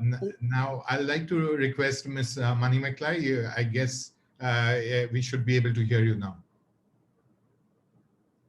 Am I audible, sir? Is it okay? Absolutely perfect now. Perfect. Okay, fine. Okay, thank you. Sorry for the delay. I think some mistake in the technical flow. I'm Manimeklai, senior planner from representing Tamilnadu Urban Habitat Development Board. We have the board is formed during 1971 with a specific objective of rehabilitating the slum families in the Chennai. In the beginning, it was only in the Chennai, and later it was extended to the other parts of the urban areas in Tamil Nadu. The entire state was also taken. The original objective was to clear the slums, and within a 7 years of span, they were thought it will be cleared, and the city can be made as a slum-free city. but that was not able to be made, and the program was extended, and till now it is being happening, and we are rehabilitating the slum families in different strategies. Mainly there are three strategies. One is on the in situ rehabilitation, development, and we also have R&D, that is relocation and resettlement and rehabilitation. And we also have reconstruction. Dilapidated tenements are demolished and new tenements are being constructed. So for the past 30 or 50 years of experience, we have come out with these three kind of programs, and wherein we were able to implement various type of programs and rehabilitated the slum families. In the spatial planning, in terms of spatial planning, what we propose is, like, we are not able, we are having a lot of main areas. The slums are located in the major heart of the city and major chunks of the core city. Those slums were rehabilitated by constructing tenements on those years, like during 70s and 80s up to 90s also. In between, we had World Bank programs like Madras urban development projects, and also it was extended to Tamilnadu urban development projects. That is the first time, like, the Tamilnadu Urban Habitat Development Board thought of giving land tenure to the slum families who were located along in the Chennai city. And first it was called as Madras Urban Development Project. Later it was also extended to the other cities of Tamil Nadu. That's why it is called as TNUDP. There it was given land tenure, but the development was called as is where is basis. We have not there was no different layouts was formulated for those development of those families. It was only the plots which are occupied as is where is, and the land tenure was given by the government to the slum families. Later, those programs were stopped, and land tenure was not being, the land tenure is not being given for the other type of programs, which I was saying, like in situ and the resettlement projects, wherein the land is in the name of the government. It is it is in the name of Tamil Nadu Urban Habitat Development Board, and we are not giving any land rights to the people. It is only the tenements are owned by the that is the structures, housing units are owned by the slum families who have been rehabilitated, but the land is still with the government. So that is how the programs are being happening here in Tamil Nadu. The resettlement families are mostly from the slums which are encroached along the waterways. So those, because of the frequent flood and other disasters, these families are being rehabilitated in the different safe and hygienic environment in the government lands. So those were being rehabilitated with all housing and other basic infrastructures. And special effect is, like, from Tamil Nadu Urban Habitat Development Board, we have a community development week. So they help in the livelihood support and also bring the projects with the help of for the community participation, and the projects are happening here. In the spatial view, as a planner, I feel practically the database, earlier speaker was also saying about the Housing and Urban Development Department, which is combining all the data and giving for the development of projects in the slum areas and for the other infrastructure facilities. Here also we have database, but it is not being used for any specific department-wise policy making or for any other database, any other analysis based on the database is not happening here.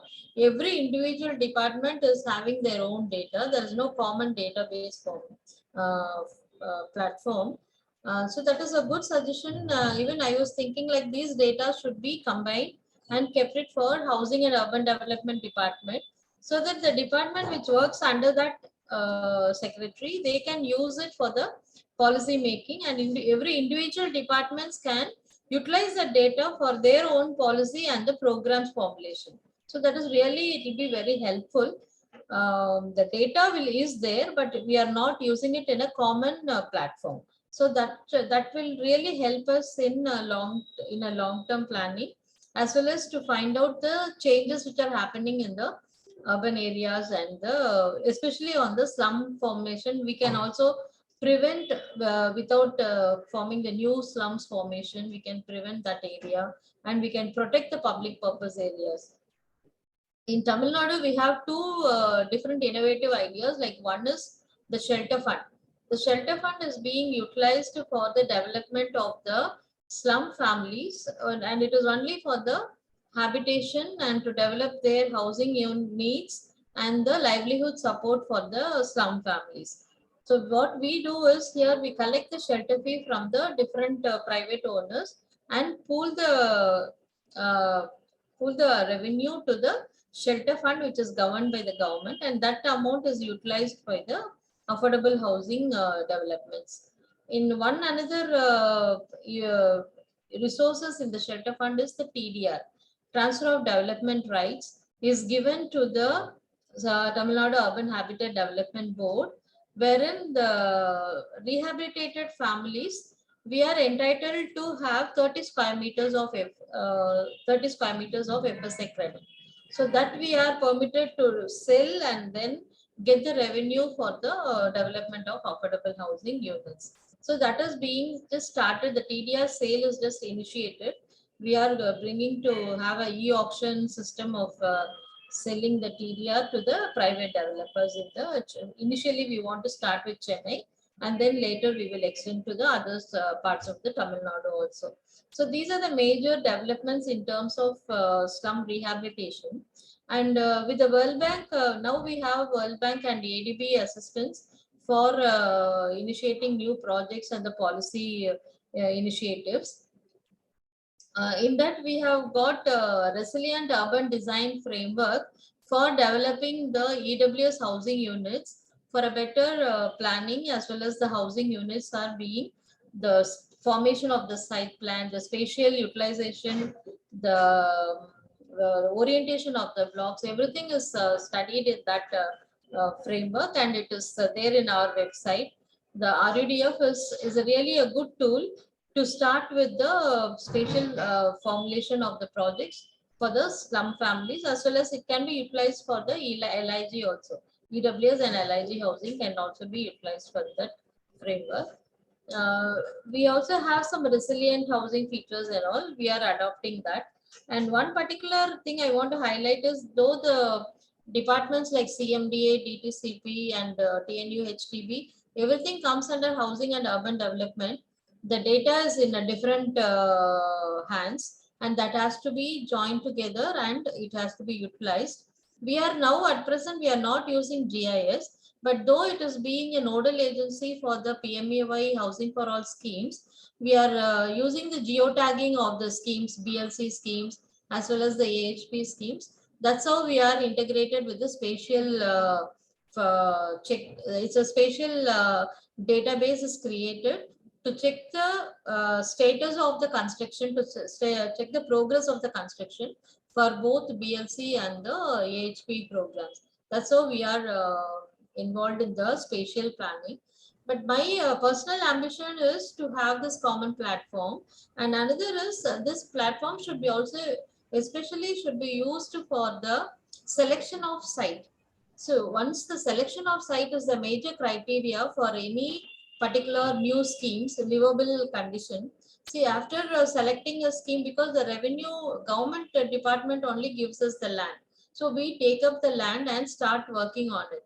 But before getting the land from the government departments like revenue department, we should spatially know whether that selected site is suitable for the construction. See, then later we should not get into the CRZ issues and low-lying areas, and we are not inundation, flood inundation. All these things are happening, and we are giving additional solution to the housing programs which we have formulated, and that also results in the cost increase. And we also get the delay in getting the approvals from various connected departments like fire and OC and all this. We also have HACA clearance, hill area development clearances also have to be obtained. So this spatial planning is initially, I feel it should be involved in the site selection. That is very, very important. That criteria should be brought in. And after that, it can be utilized for a database where we have created the schemes and what is the present status of it. See, for example, if the TDR is given to us, so we have retrieved some public purpose land and given back to the concerned department like PWD and corporation and all those departments. Now the government can really view what is the policy and what is the development we have going to have, make it in those retrieved areas, public purpose areas after the encroachment is made free. So these are the major areas the spatial planning can be utilized in the slum redevelopment and slum rehabilitation. So that is my overall experience in the planning side of the TNU HDB. If anything in the discussion, we will come and contribute clarifications. Thank you so much. Thank you so much. I'll just park a comment with Mr. Mathivatnan, who's here right now. So before I come to you, Ajay, sir, as you see, the planners are very keen on having an integrated database. So our request is that how do we institutionalize something like you mentioned, smart city centers, and how they are being utilized? If we can come up with a way of institutionalizing this beyond one program alone, it'll be quite useful to think about, sir. I'd like to park that question with you, maybe for the discussion, if you can give it some thought. I'll just go into Ajay, then come back for the discussion. Ajay, some comments on given your long experience with the issues around slums globally, how do you see the current context different from past programs? Do you think that we are better prepared to address some of these issues? And does Orissa, Punjab kind of throw up any new questions that slum programs in the past haven't been able to kind of address completely? Some questions around that. Your thoughts will be invaluable. Thanks, Shobhagato. Thanks for the opportunity to participate in the discussions today and also the kind introduction. Let me first respond to your earlier query regarding the processes around the urban innovation awards. Well, as a member of the technical committee, our responsibility was to shortlist 10 out of the 300 odd applications received globally. And for us, it was no brainer that Odisha needs to be in. The challenge was which program in Odisha? Is it JAGA Mission? Is it the MUKTA mission? Or is it the water and sanitation scheme? That's where all the fights happen. But for more gossip, I think we'll have to meet in a lounge one of the evenings when you are back in India. On to your specifically your question, how are things different now from the earlier attempts at slum upgrading? I think the major difference is the approach, the political will, and the emphasis on processes. If we look at the earlier attempts, earlier over the past 5 decades, it was always a project approach. We were after numbers, so many hundreds of crores to be spent, so many cities to be programmed in, and so many slum dwellers or informal settler families to be housed. It was never a citywide or a statewide approach, which is happening now, thanks to Odisha, which has shown the way. And it's not an attempt to go for the low-hanging fruits. I don't want to be a critique of earlier missions, but earlier missions, even which focused on slum upgrading, the first attempt was to look at unauthorized colonies where land tenure was not an issue. And Rajiv Awas Yojana, I am aware of the Mr. Mathivatnan had flagged this issue that it might have been a challenge to reach a scale, but I thought the attempt was good. And I'm sure if the Rajiv Awas Yojana had progressed over time across the country, the challenges would have also been addressed. But it met with the premature termination of the mission as well. What I like about what's happening in Odisha and what's happening in Punjab is that all the right questions are being addressed. Tenure has always been a tricky issue because delivery services do get stuck when tenure issue comes up, and this is being addressed right up front. This shows a lot of political will. I must add a footnote to this, uh, that currently the program has been implemented in the municipalities. Uh, there might be diverse challenges if once the program gets implemented in the corporations, because uh, there would be multiple, there would be an opportunity cost to assigning land rights, and the land agencies, including the public agencies, would be unwilling to write off the land from their books. It shows as an assets in the books of development authorities and the municipal corporations. And since the value of land is high, uh, landowning agencies are hesitant in writing it off. But I'm sure these issues would get addressed through a consensus approach. What I like about Odisha is a scientific approach of doing things. Your colleague has earlier explained the process of using the geospatial planning tool. That is critical. If you look historically, uh, how is it that the cities planned slum upgrading? What was their attempt estimating the challenges or estimating the extent of challenge? In this case, the slum concentration rate, it was based on the census decadal data, which provided information on informal settler families, slum population, and even at the ward level, the location of the slum. These were provided in the enumeration maps. Uh, it had, and also cities tended to update the information through filing, but that's not really enough. If you are going for citywide slum upgrading, you do need geospatial data.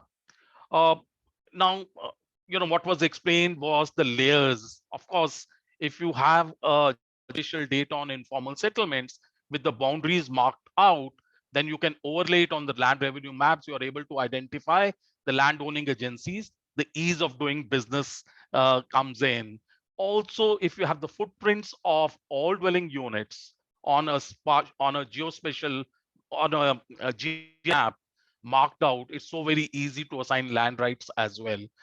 Tenability assessment, uh, it's so very easy if you are using the geospatial data. You can look at the land use for each settlement, what is the assigned land use, but importantly, when you are doing a tenability assessment, it is so very important to be cognizant of the location of the services.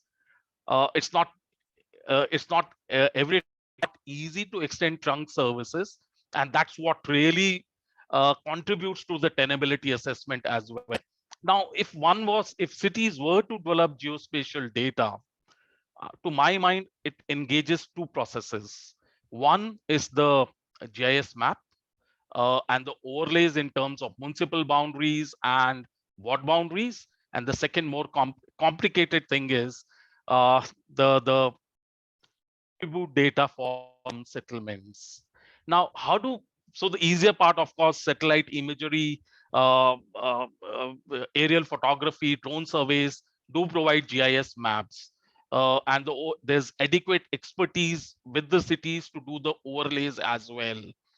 Even with a paper map, you can superimpose, taking the control points, involve the stretching process, and thereby you would be having a geo-referenced land use map as well. But the difficult part, develop the attribute data. How do you do the ground truthing for the slum settlement boundaries? How do you do the ground truthing for the footprints of dwelling units? That is where the partnership with slum communities is so very important. There are so many examples world over, and even within India, whereby slum communities have done this using open source software. They have directly worked on the GIS maps and provided attribute data as well. One, of course, you get information on each dwelling, including the occupants. This is always a vital point. The moment a slum upgrading program is announced, the tenants suddenly appear from the settlements, and it's the owners who are provided with the land titles, whereby the intention is to provide the land titles to the occupants, and this is where your community participation really helps. Also, this entire debate, or this entire on tenability is also to decide this upgrading strategy. In situ slum upgrading vis-a-vis relocation. To my mind, there is nothing evil about relocation. There are settlements which are uninhabitable, and these communities need to be relocated. It's completely accepted provided the community is engaged in the process. It's engaged in the choice of the alternative site. It is engaged in the choice of dwellings being provided or the land being allotted, and it's engaged in the services being provided. Using the geospatial data would help in the relocation process as well, not only identifying the alternatives available sites in the city, but also reaching a consensus on the site with the communities. My last point relates to, now I've forgotten that. No, my last point relates to the use of geospatial data for even in situ slum upgrading. Now, let's be cognizant of the fact that in situ slum upgrading requires plot realignment within the settlement. Also, you need to create spaces for shared services, for the installation of internal network services, and the geospatial data helps the community to resolve these conscious issues. I would like to flag a few examples here.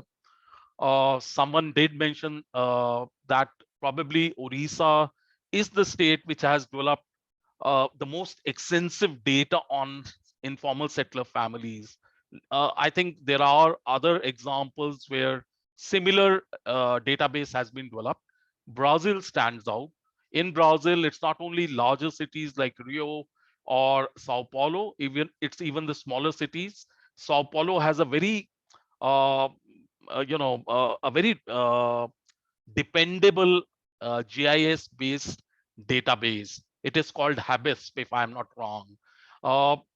Second, in good example I would like to flag here is the fact that Brazil has adopted a voluntary resettlement policy. It is mandatory for each city to adopt a voluntary resettlement, whereby the engagement of community is critical for any slum settlement to be relocated.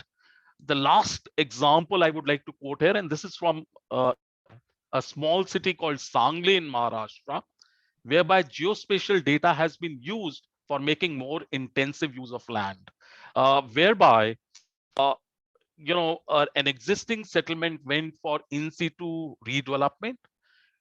The number of dwelling units constructed there were then the informal settler families on that piece of land, and the excess or additional dwelling units were used to relocate slum dwellers from the neighboring areas as well. Let me stop here, but I would be happy to answer questions. Thank you.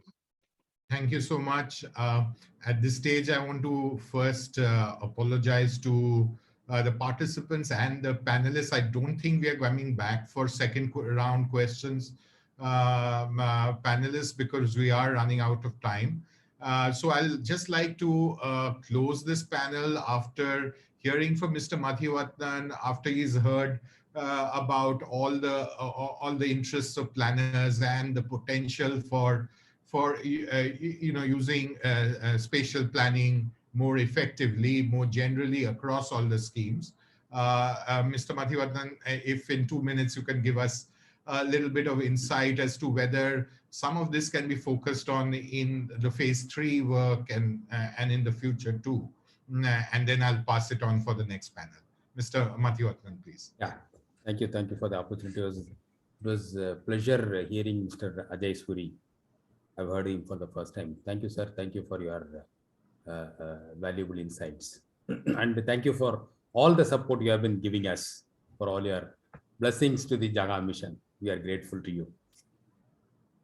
This, yeah, the planning tools, the spatial use of spatial technology, and the outcomes, the outputs that various agencies get out of all these exercises. They are all available today with various agencies. Many agencies even do not know that kind of exercise has been done, and that kind of resource is available. Those kind of maps are available. Even in Odisha, I can say that whatever ORSAC has done, many departments, including urban development department, may not even know that those things have already been done, and those spatial information is available with them in their custody. So that openness, unfortunately, is not there in our system, government system. So that needs to be opened up, actually. And it should, even within the government, there is it's not an open source for the lack of even the knowledge and information. That's true. Yes. So we have been procuring all those from the ORSAC and keeping with us, and then making it available for all our allied department, divisions, and the agencies for all our programs. But it has to be done in a systematic manner, the more scientific manner, and we have to create a repository. And whatever is being done should come to our custody, so that it is kept available and accessible for everybody. Absolutely. Across the department, agencies, and the users. Whoever works for the public should be able to access that, and we should make it available. So thank you, sir. Thank you, sir.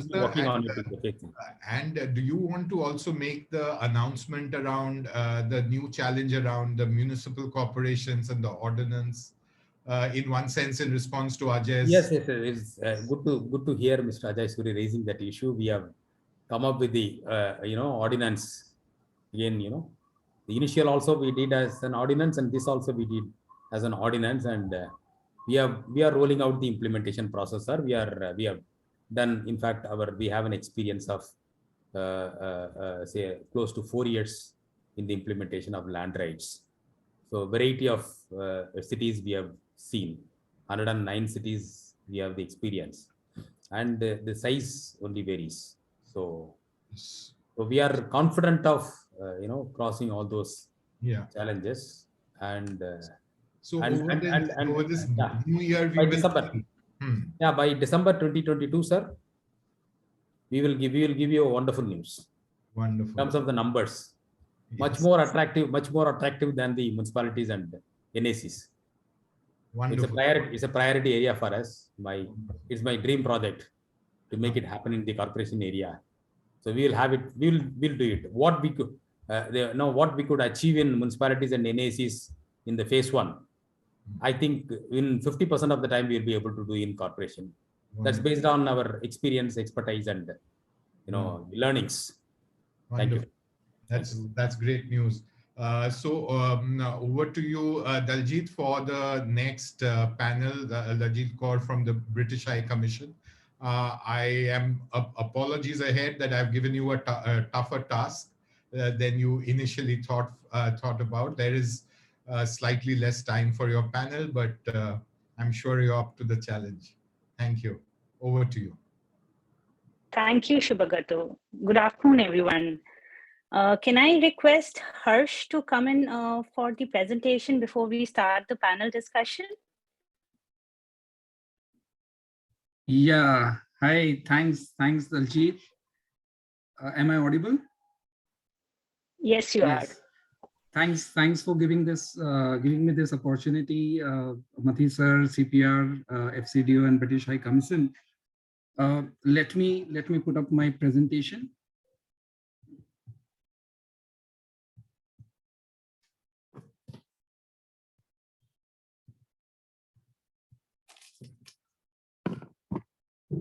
So, hello friends. Today I'm going to share with you a story. This is a story that offers hope and inspiration amidst the pandemic. a story of how a vision which was long cherished at the central government level and maybe at the state government level, which got materialized, how a new aspiration comes into being, how a new star of urban hope rises in the east in Odisha and then goes on to become the role model for others. Friends, yes, this is a story of Odisha's urban wage employment initiative, the new star of urban hope, as I like to call it, and the story of its journey to becoming MUKTA. Before I start the presentation, I would just like to add here that my presentation is largely based on my experience as a policy design expert during my stint as policy and governance expert with CPR last year. So friends, we won't forget 25th March 2020, right? This was the day when India woke up to an unprecedented stillness. The streets were deserted, shops were shuttered, factories, offices, all were empty. And the lockdown brought the entire country to a sweeping halt, right? So it was a sudden halt. And the result was that the livelihoods, primarily in the urban centers, went into a tailspin. And friends, the story in Odisha was no different. Hundreds and thousands of urban poor were rendered jobless within days. Lakhs and lakhs of migrant laborers were returning to their home through distress migration. And according to an estimate, close to 20 lakh people, that's around 25% of the urban population who are working in the informal sector, face severe consequences, maybe because of decrease in wages, reduction in hours, or abrupt layoffs, and so on and so forth. And things were much worse for the vulnerable groups because they had no or limited access to the insurance or social protection means.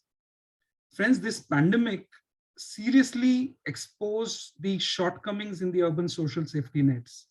It completely exposed the inadequate social resilience measures to cope with the consequences of mass unemployment and loss of income.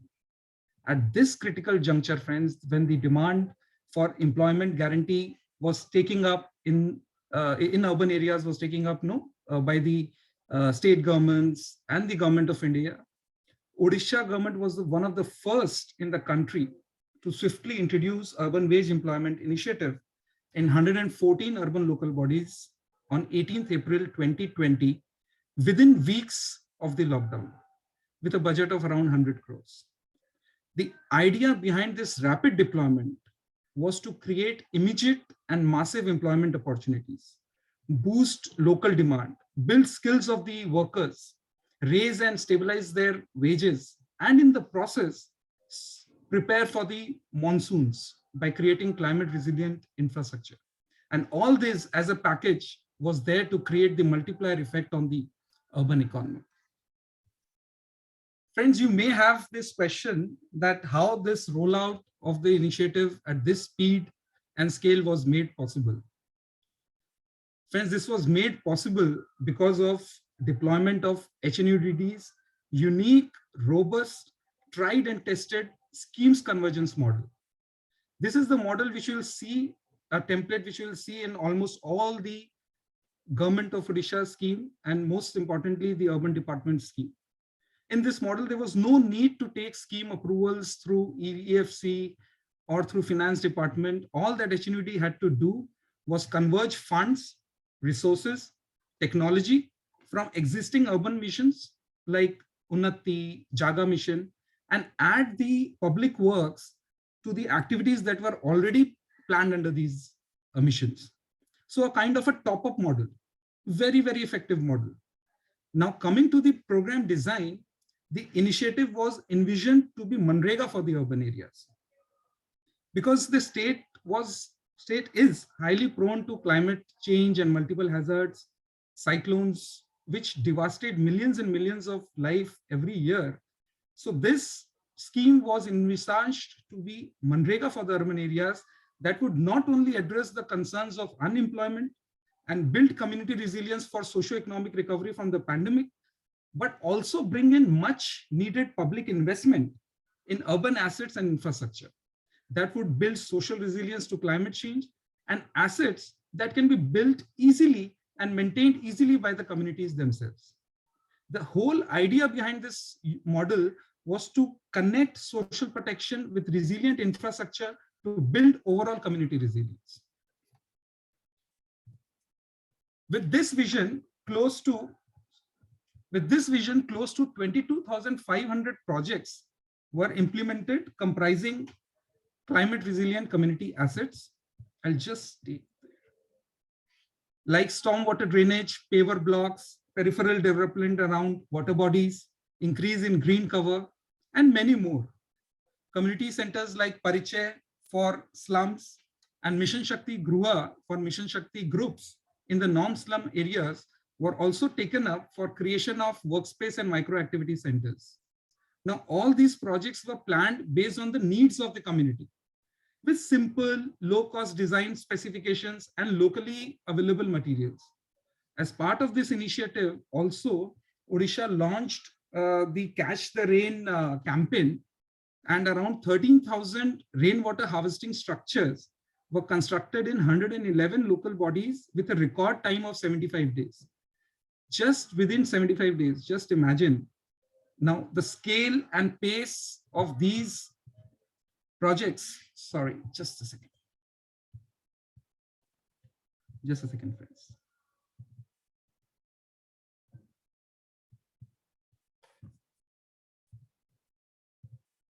Now, the scale and pace of the projects which were implemented, now this could not have been possible without the partnership with the community.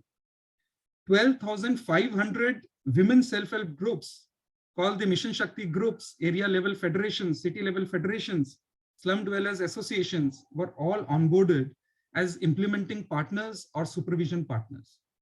Now, SHG is very common, friends. It's there in all the states, but having a department, full-fledged department for SHG, Mission Shakti department, that's unique with Odisha. Now, this gender-sensitive attribute of the initiative also ensured significant work participation from women. So I'll just give you the data, friends. Out of the 5 lakh workers who participated, close to 40% of them were women. So huge participation by women was one of the USP of this unique model.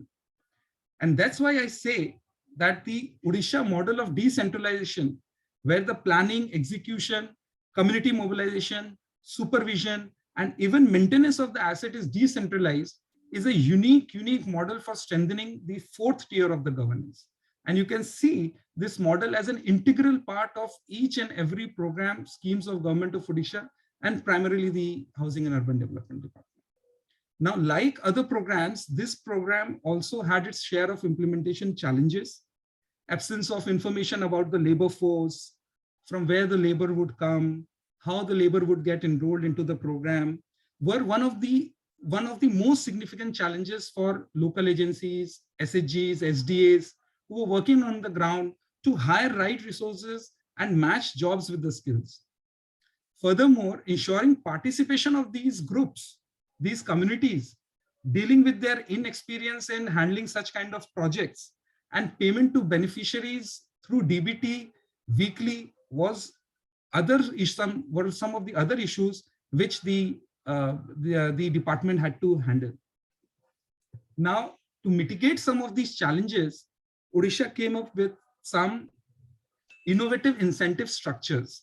For example, working capital up to INR 2.8 lakhs was made available to the SHGs in the form of credit from the banks. On submission of a work order, they also got interest subvention by government of Odisha. Women SHGs were paid supervision charges at the rate of 7.5% of the total estimated cost of the work, of the total wage component of the work, as the case may be. For participation in meetings, you will be paid sitting fees out of their own funds to the president, secretary of the CBOs.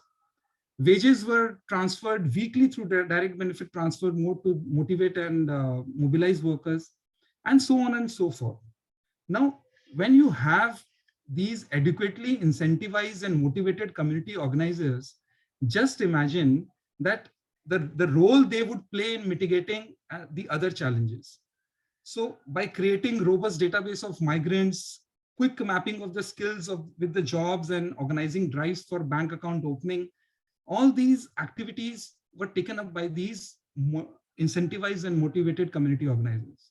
Of course, they needed capacity building, and for that ULB staff, city managers, JAGA Mission fellows, and other field level officers were all onboarded, and they imparted based on the template, based on the detailed SOPs. They imparted training to them on various aspects, the financial, technical, how to open bank accounts, how to prepare work orders, how to prepare invoices, and so on and so forth.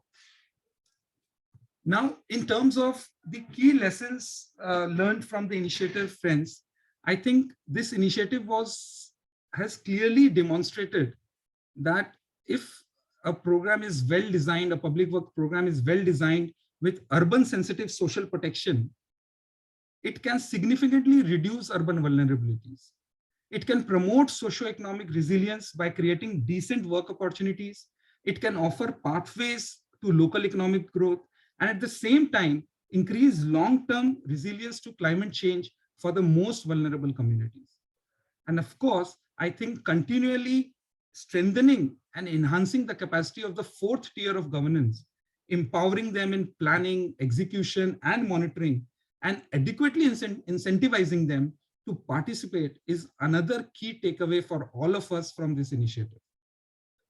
I will not get into other lessons which are like regular and continuous communication process. Yes, those were very, very important. But for me, the two key takeaways are a well-designed public work program with social protection within the framework of social protection, and strengthening the fourth tier of governance. And with this, friends, I come to the end of our presentation. And the last slide is the slide where the urban star goes on to become the role model for others. Friends, based on the success and milestones achieved, urban wage employment was made the permanent scheme called Mukhyamantri Karma Tatpar Abhiyan MUKTA on 1st February 2021, with enhanced budgetary allocations, expanded scope of work for building sustainable community resilience by building sustainable livelihood opportunities, strengthening the fourth tier of governance, and creation and maintenance of climate resilient community assets. Government of India also appreciated the efforts of Government of Odisha and recommended Odisha model to other states for replication.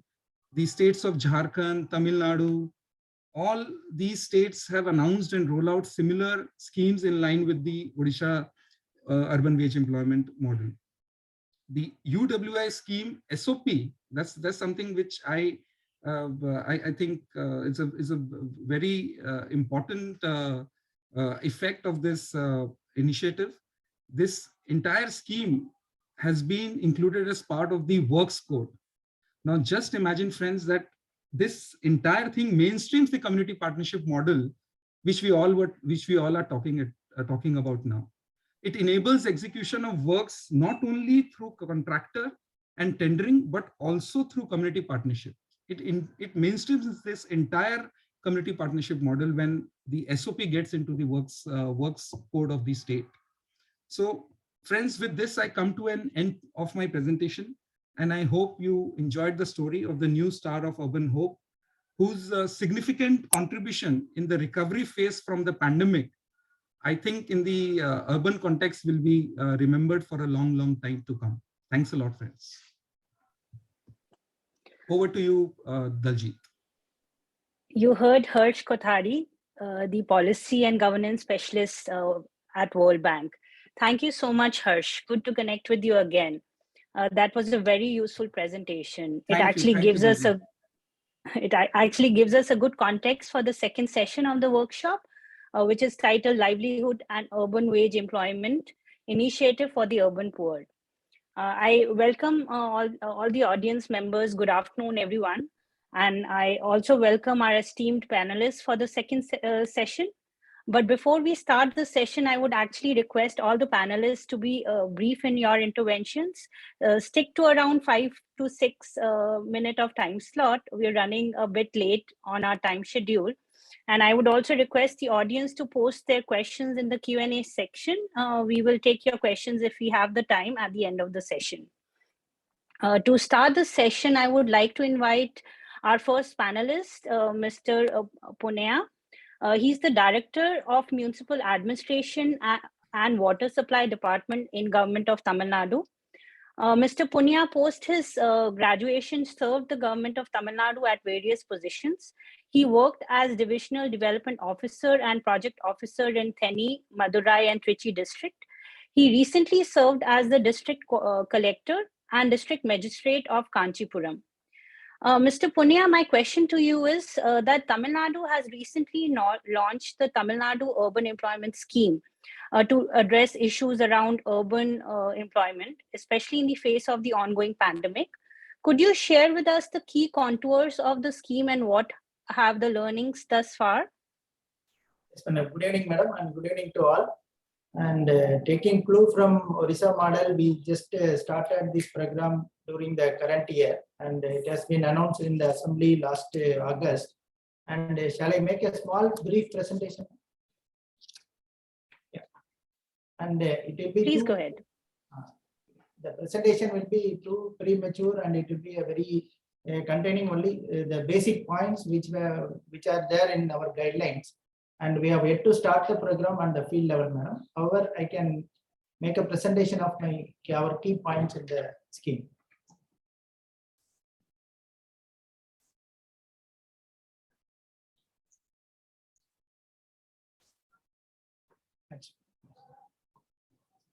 And the basic objective is to enhance the livelihood opportunities in the urban sector, both in case of unskilled and semi-skilled worker. And the goals are improving livelihood, social security, and creation and maintenance of public assets, greening and protection of environment, and undertaking works related to natural resource management. Next. Actually, a survey has been conducted. That survey has been completed in all 21 corporations and 138 municipalities and 490 town panchayats, which are our urban sector areas. And the employment seekers has been registered, and we have given the job cards to the willing workers also. Job card holders can apply for employment in their respective ELBs. That the boundary limit we are fixing is in the respective ELB only, urban local body only. And since it is a pilot basis, we selected one zone in each 14 corporations. And in Chennai alone, we have selected 2 zones for the pilot implementation of the program on a pilot basis. And with respect to municipalities, we have 7 regions in the state, and each one municipality selected in each region. So 7 municipalities we have selected. And with respect to town panchayat, we have selected 1 town panchayat in each district. That is around 37 town panchayat has been selected for the implementation of the scheme during the current year. Next. These are all just a list of the municipalities and corporations we are going to implement the scheme. Next. These are all the list of town panchayat we are going to implement. Next. The criteria we fixed is that adult members who are having the age between 18 to 60 are the eligible members and must be a resident of ELB concern. And the application for registration will be submitted at ward level in corporations and specified places in municipalities, mostly municipal offices. And the wages should be paid to the workers once in a week through EFMS. Even if it is EFMS is not operated initially, it will be done through manually, and it will be shifted to EFMS on a later stage. There will be a specified or notified daily wage rate will be indicated. That is the criteria we have adopted. Next. The wage material ratio, as in the case of MGNRGs, it has been fixed as 60-40. The wage component should not be less than 60, and the wage material ratio can be maintained at ELB level and not to be maintained at individual work level. Next. The categories of works we have selected, we have finalized as per the GOR: recharge pits, recharge structures, formation of percolation ponds, restoration of ponds, desilting, bund strengthening of ponds, column channels, avenue plantation, roadside plantation, canal side plantation, block plantation, nursery raising, etc. Next. With regard to flood control, these are all the items: deepening, desilting and repair of flood drainage channels, including SWD, formation of drainage channel in waterlogged areas, formation of link drains or intermediate drainage channels. Of course, we included some other works like individual or community soak pits, operation and maintenance of micro compost center and resource recovery centers. This is the as a part of solid waste management. And development of parks and playfields, formation and maintenance of footpaths, pedestrian walkway, formation of traffic islands, etc. A muster roll, specifically, we have designed a muster roll which will be for a week, and the payment will be on a weekly basis, based on the muster roll used for every week. Next. Just to indicate the survey format, this is in vernacular language, it is in Tamil, and using this format, we have identified all the beneficiaries. Next. This is the enrollment register. We have provided 2 or 3 registers to each ELB. So whatever the outcome of the survey format, it has to be indicated here, and based on this entry made in this register, the job card will be provided. Next. This is the indicative job card, which we are providing to each and every worker who is willing to work. And this job card number is assigned based on the state code and the ELB code and ward code, and the final 3 digit will be assigned to the individual code. Next. This is the different pages of job card we have prescribed. Next. And the scheme component also inscribed in the job card, so that every time they can brush up what are all the important items in that schemes. Next. This is the muster roll we have designed. This is the consolidated page of muster roll. Next. This is the individual muster roll. As in the case of MGNRGs, we have prescribed it for 20 workers. Next. And each of the muster roll, there will be some specific spaces will be provided for getting information about how many percentages are generated, how many total number of workers, and a certificate by that worksite supervisor, and also the space to record the measurements and all by the concerned engineers. Next. And this is the state level program coordinators. For Greater Chennai Corporation, the commissioner of GCC will be the program coordinator, and in case of other corporations and municipality, director of municipal administration will be the state level program coordinator, and in case of town panchayat, there is one commissioner. CTP will be the state level program coordinator.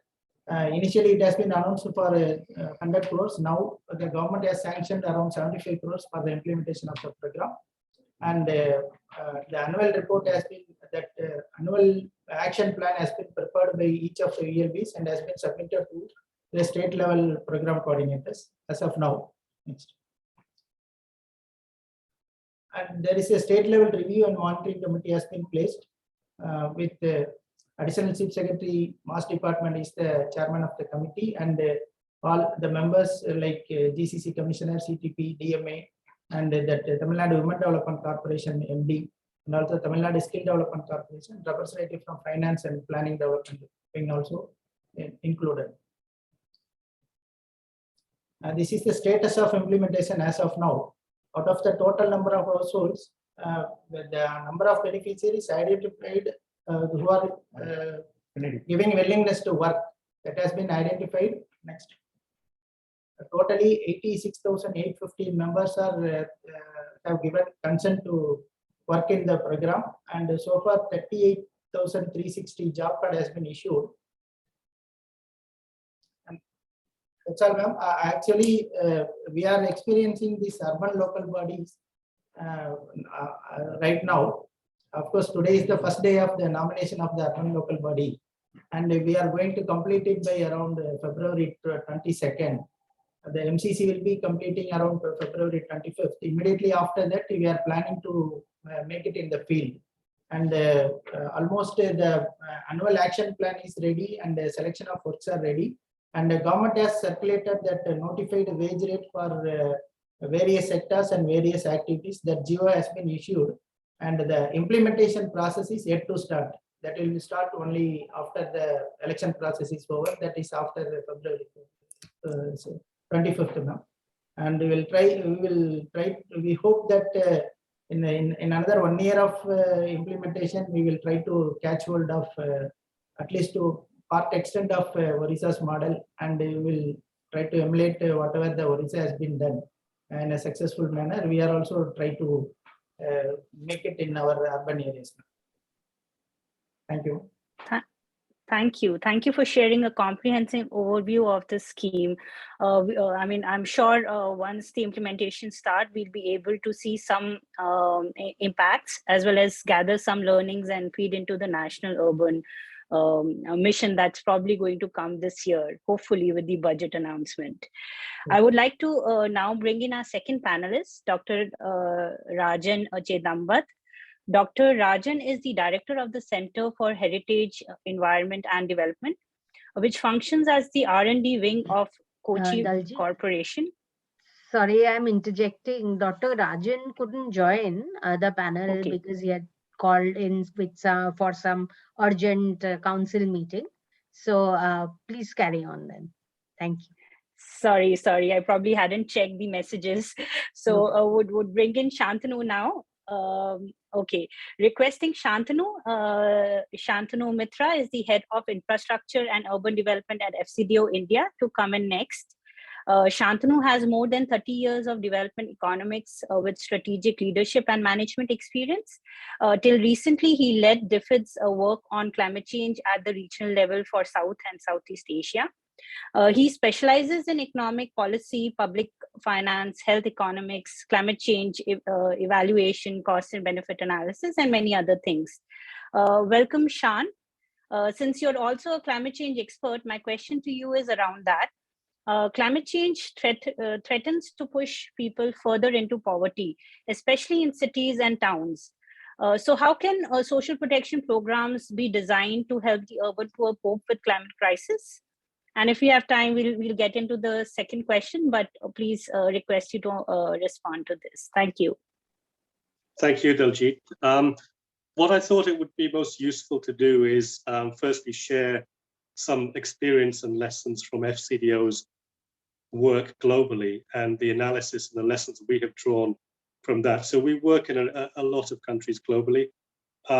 Climate change is increasingly the center of what we do. Of course, the UK is currently the COP president as well, so that's increased our attention to climate change. I'd like to start just by sharing what we have learned and some of the international lessons that we are trying to internalize in our work.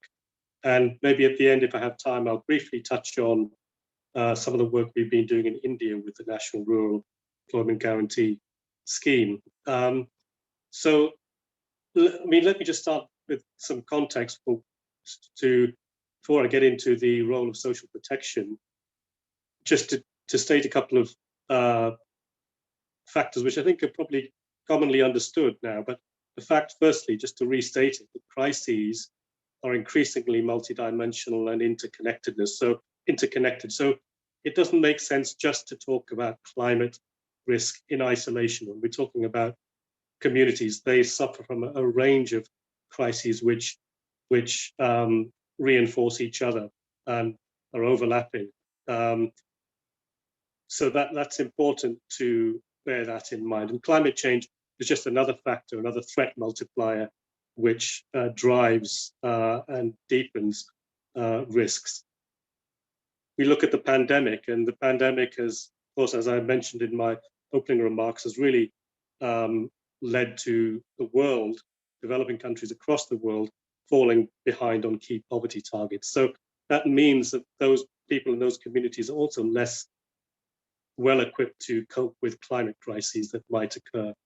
So I think bearing that in mind, the multidimensionality of the problem, that leads us to our conclusion. It's based on a lot of evidence that regular routine social protection programs are actually one of the best investments one can make for responding not just to the climate crisis, but to resilience more broadly. And in fact, we've seen during the pandemic how what a critical role social protection played. And by that, I include social assistance programs, social insurance, public works, cash transfers. It's a broad definition.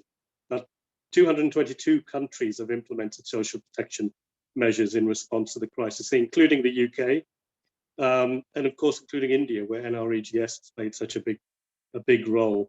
And we acknowledge in FCDO, and it's embedded in a lot of our evidence work, which we've been doing in our chief economist's office, does regular reviews of evidence. And one conclusion they've drawn is that social protection is one of the best investments that can be made for tackling crises, the climate crises as well as others. But we shouldn't just automatically assume it will happen. It does require, firstly, attention to system strengthening, but also attention to adjustments to design of social protection to make them better equipped to deal with these climate crises. So why social protection? I think there's two basic reasons. One is that routine social protection can reduce humanitarian needs by helping to meet essential needs in normal circumstances, so that when a crisis hits, people are better equipped, starting from a better place, building that foundational resilience. But secondly, when a crisis does hit, that social protection systems can be designed to respond specifically to those crises, scaling up, for example, as needed, and working in coordination with other government and non-government actors.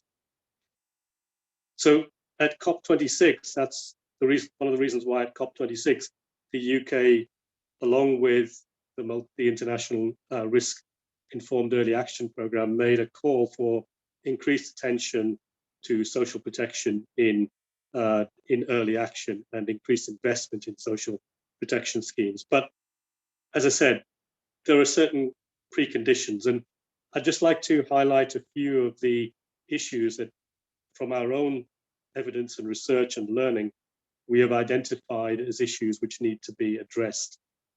One, as I mentioned, is to strengthen the basic systems of social protection so that we're not at risk of overwhelming these systems at times of crises. That means, firstly, the basics of coverage, targeting, efficiency, but secondly, also adjustments to design to incorporate better risk information and attention to early action. The second, and this goes back to the point about multidimensionality, is coordination across sectors. So building links with climate programs, disaster risk management, humanitarian livelihood schemes to ensure and to mobilize more comprehensive and joined up response, and using social protection schemes as a vehicle for doing that. One way to do that is to build operational linkages with, for example, disaster preparedness and early action programs, and embedding that into SOPs, MOUs. The third point, opportunity, is to push financing out of the climate box. What do I mean by that? I mean, we see now there's increased flows of climate finance that are available. How can we access those and mobilize those in a way which will really be effective? So we shouldn't just see that as a challenge of designing specific climate programs. We should see that as an opportunity to mobilize and deliver that climate finance through existing routine social protection, which, if they're well designed in the way that I mentioned, can then become really effective climate adaptation programs. The fourth point is to work in partnership with civil society and local actors, firstly to help inclusiveness, to reach and empower the most marginalized, and to build accountability to those groups. And this may often require financing the engagement of those groups in all stages of the cycle. The fifth point, and this has been touched on in a number of the presentations, is the importance of investing in data and evidence. And there's a real opportunity there, because we now have, with the data revolution, much better unprecedented access to forecast and risk analysis information. So investing in data systems, not only for risk information, but spatial. We've heard a lot about geospatial tools to identify where issues need to be addressed, where community assets need to be located. Also the use of data and evidence in monitoring the effectiveness of early action and social protection programs. So these are some of the issues which we feel need a lot of attention.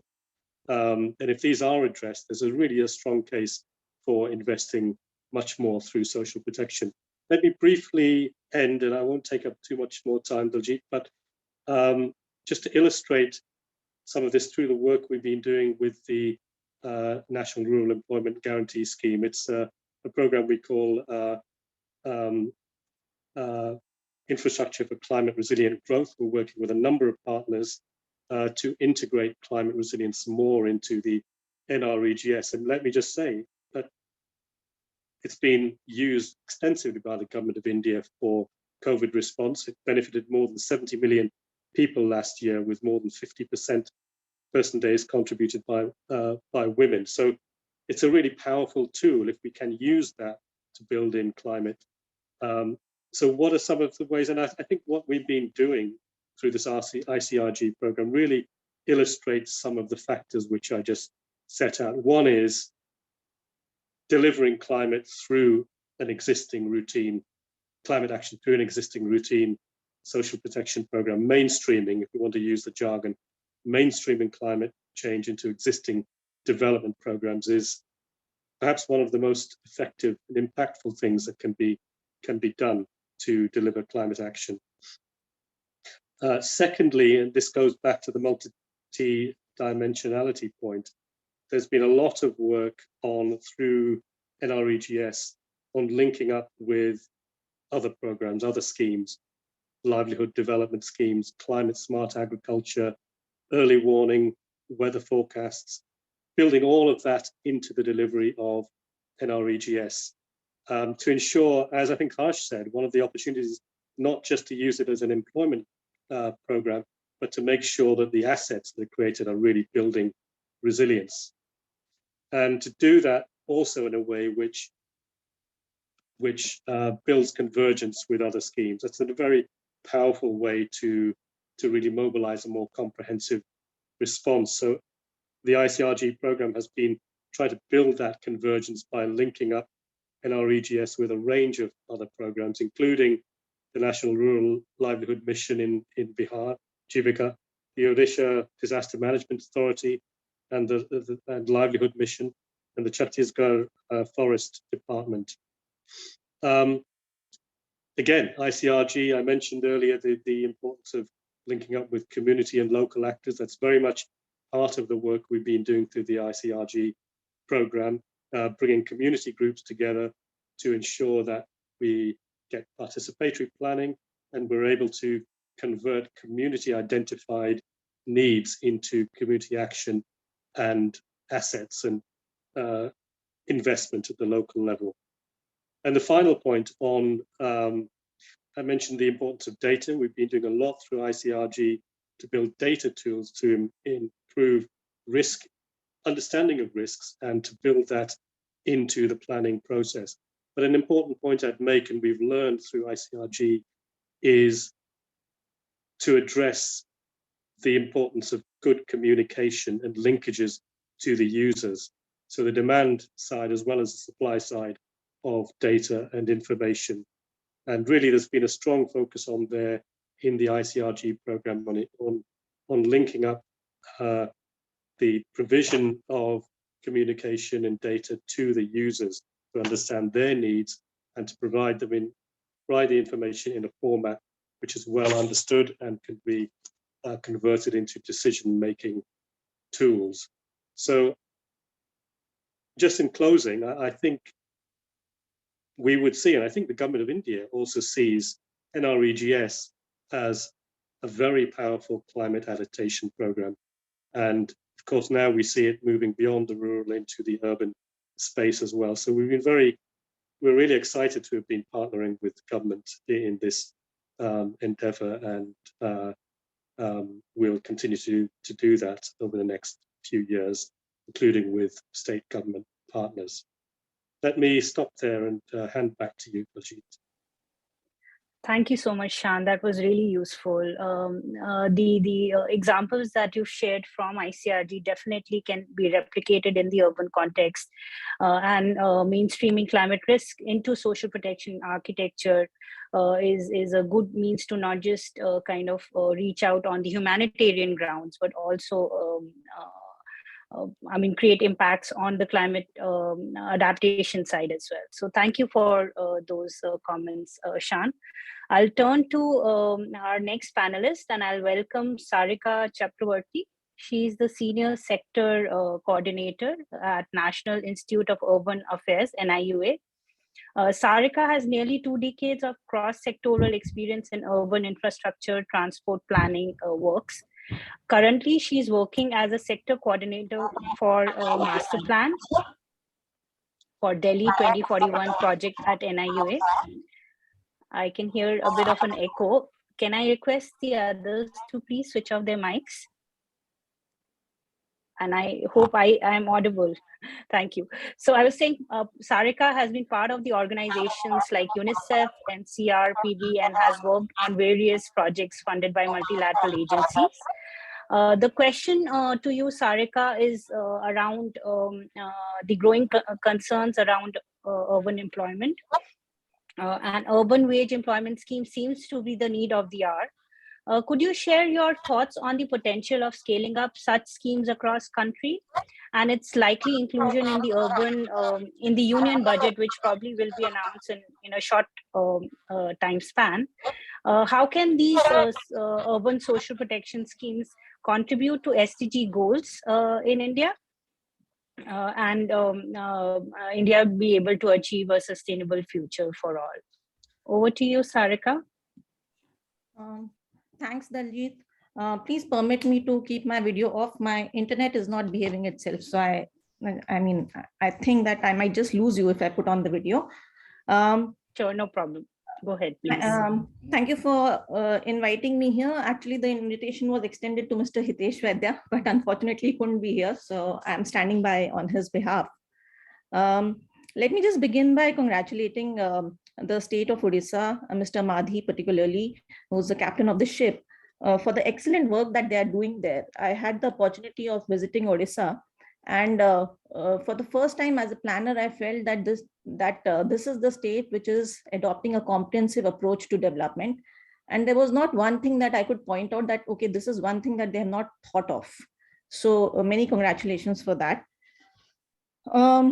Now, coming to this livelihood and urban social protection thing, we all know that building economic and social resilience within the community, it's very important to give employment and provide employment and livelihood opportunities. And unfortunately for us, all our interventions, so to say, at providing employment have been about providing labor-intensive employment. We have, for instance, even in this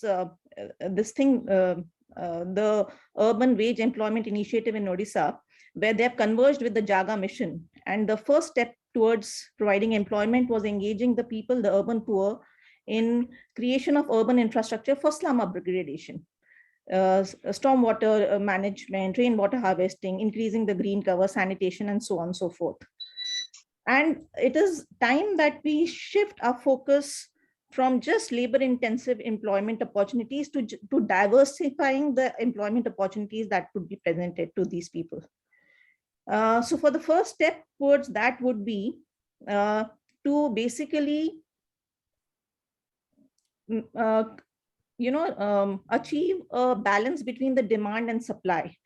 What is the demand? We have to understand what is the demand for skill sets in the job market, and then assessment of human capital skill set that is available with us, and then upgrading it, and so that the demand and supply of both these things match and viable market-oriented livelihood opportunities are created. Now, identifying the skill set for capacity building is going to be the key to this.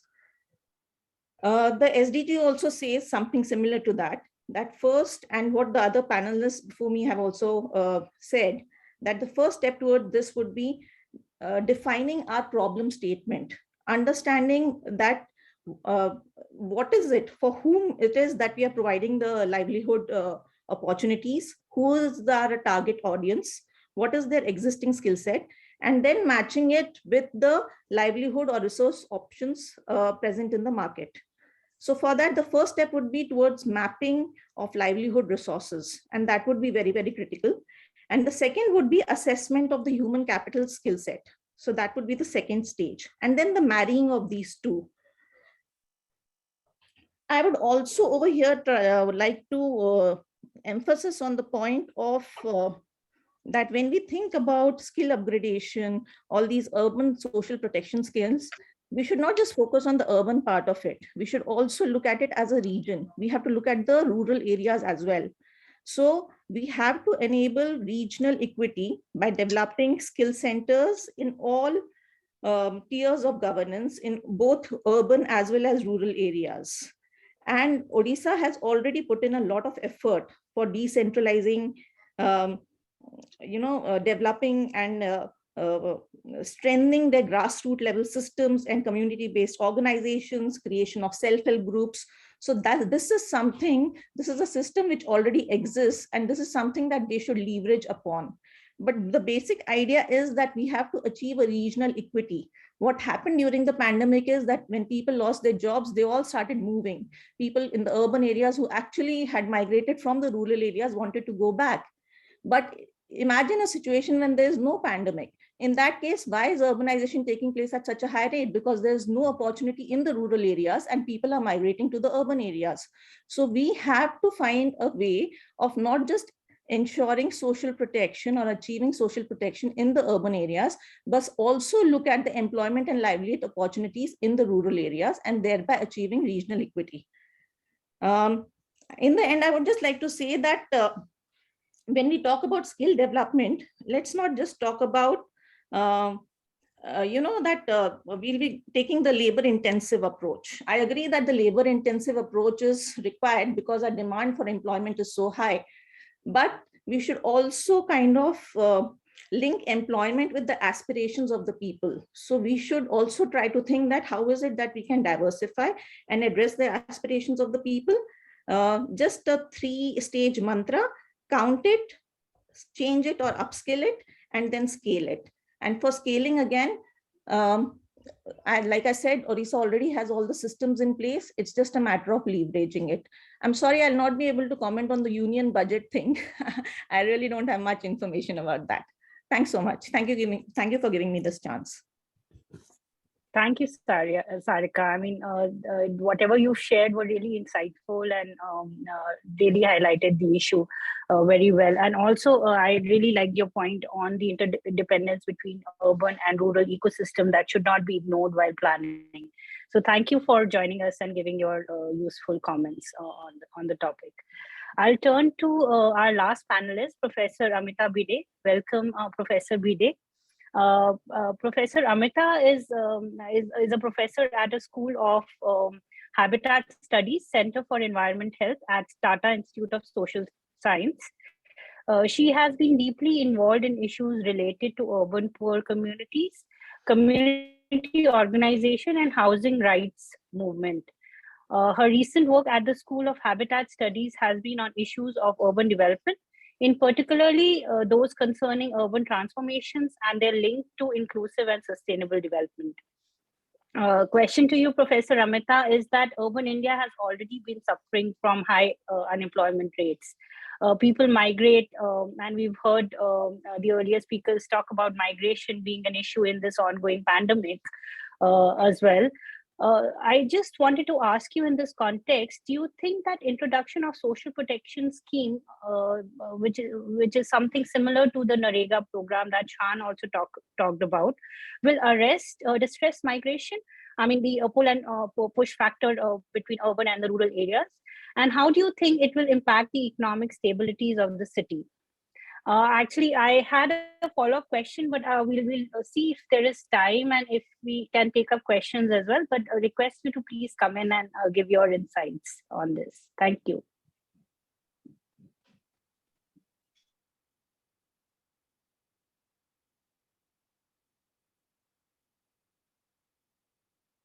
Professor Amita, you're muted. You have to unmute yourself. Sorry. Thank you.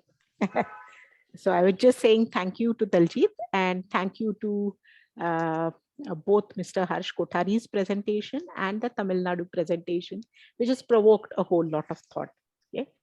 I will just make quick 4 points. One of them is actually conceptual and which is linked to a whole lot of resistance actually where cities were thought to be agents of prosperity, and which is why there has been a whole lot of resistance to even thinking of urban poverty redressal in India. So we have had rural poverty redressal programs right from the 1970s, but the first meaningful urban poverty redressal program only came in the late 1980s via the Nehru Rozgar Yojana. So this is something important. And I think the current thinking somehow seems to be going in a kind of a reverse mode, and which is why I think one needs to perhaps also strike a balance between that. In the second point, in this particular Nehru Rozgar Yojana, there was a component of urban wage employment. And this urban wage employment component applied to all the medium and small scale cities, okay, where municipalities were expected to generate wage employment very, very equivalent to what we are currently thinking of as the urban Manrega, and considered to be also a massive failure. So we need to look at the lessons which that program also offered us. And it has very, very valuable lessons in the sense of also looking at what are the capacity gaps in the municipalities, in execution, in planning of such employment programs and employment works. I particularly say so because of the approach that I heard in the Tamil Nadu case, and where it is the municipality which is taking charge of executing this kind of a program, including identification of what is being called as beneficiaries. So the third point that I'm going to make is whether there are distinctions between beneficiaries of wage employment program, regular employees of many, many different enterprises which go on in urban areas, who are not even assured minimum wages or decent work conditions. Okay. And the third aspect of this is a whole amount of contractualization of municipal services itself, which is again happening all over, and where again the conditions of work, the conditions of employment and payment are not assured. In fact, they are deteriorating very rapidly. How are we building connections across all of these? And I think somewhere this beneficiary kind of a terminology can really create a blur across all of these. Okay. And I will finally then come, therefore, to the concept of social protection. Okay. I think the merit that one sees in the Odisha program and of what also Mr. Mitra described are, I think, 3 points. Number one, I think it is being able to be flexible and to think of creating works even at the most vulnerable situations, and being flexible about that, having the capacity in some ways to think on the feet, right? That's important. The second, I think, is the ability to identify and reach out to the most vulnerable. The third is the creation of assets which are also going to be meaningful and create resilience amongst the most vulnerable communities at large. Okay, I think these distinctive points where there are multiple dimensions of social protection which are being addressed. So social protection then just doesn't become a couch where one is creating beneficiaries, but one is also creating amenities, infrastructures, which can also come to the rescue of those who are impacted by disasters in a very, very easy fashion. So just to conclude with one small example, during the pandemic, one really saw that it was the informal settlements in several cities which actually lacked care centers. And therefore, quarantines which were being thought of by the state as a care measure were actually experienced by several informal settlers to actually be almost like quasi imprisonments. You are living in setups which are far from your communities because there is nothing available within or proximate to the communities at all. Is it possible to even think of these kind of protection spaces, care spaces, as one part of the overall resilient infrastructure? And I think the Odisha example gives sufficient scope to also include these kind of infrastructures, climate adaptive infrastructures and amenities to be part of it.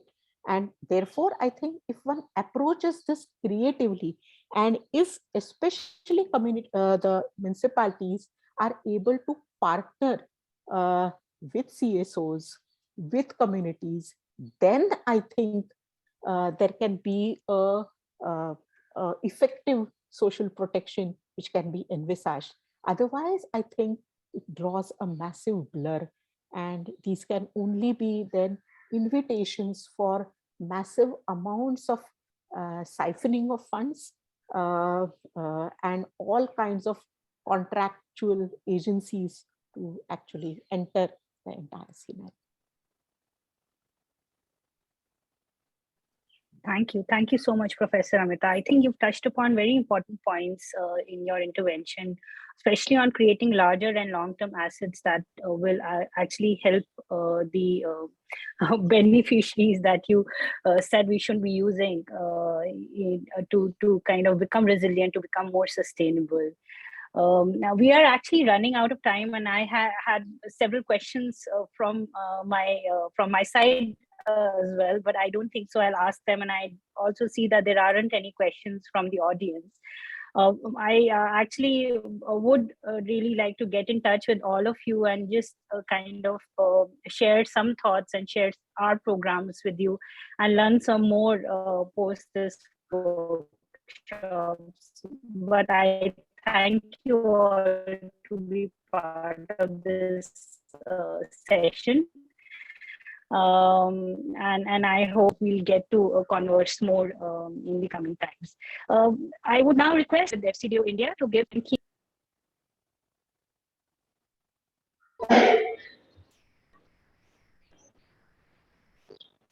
Thank you, Tajib. My name is Shobhik Ganguly. I'm part of the British High Commission. And I mean, listening to all the speakers, I was reminded of something that used to be printed on textbooks. If you grew up in 80s and 90s, it was Mahatma Gandhi's talisman, which said that when you're stuck taking a decision, imagine the poorest person that you've ever seen, and imagine how your decision is going to affect that person. So all three interventions, I mean, they put the urban poor at the center of it, at the how these interventions are designed, delivered, and how these interventions will impact the communities. So I think the biggest lesson for whole of India, especially the development community, is in terms of how well integrated the community is in these three interventions as one of the implementing partners in case of the JAGA mission, as one of the validators in case of the geospatial tool, and as a implementer as well as a beneficiary in terms of the urban wage guarantee scheme.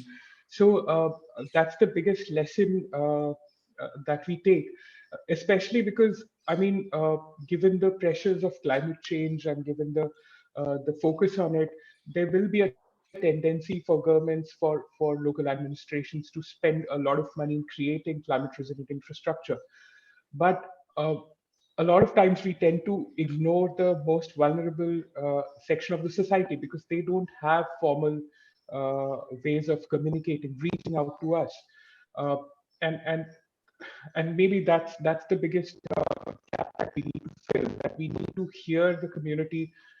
We need to engage with them, tell them that this is the issue that we are solving and this is what we are trying to create to protect you. Is that acceptable? Is that not acceptable? Like, I mean, Professor Dheere just mentioned that quarantining in slums in Dharavi, I'm in Mumbai. So in Dharavi, it was like a quasi imprisonment. I mean, nobody spoke to them. Nobody spoke to the communities who were living in slums on can you get food inside? Can you get water inside? So it'll be all, we are well intentioned, but if we ignore the interest of the vulnerable communities who we are trying to help, we'll do more harm than good. So, I mean, rather than summarizing all the immense pieces of facts and information that was shared by all the panelists here, I think for me and for British High Commission's our development activities in the future, I think in short, in one sentence, the biggest lesson is keeping community at the center of it and not ignoring the beneficiaries that we're trying to help. Thank you so much and take care. Thank you. Thank you, Shobhik. Thank you, everyone. See you again next time, as Daljit said, in another exchange. Thank you so much. Thank you for joining us today. Bye.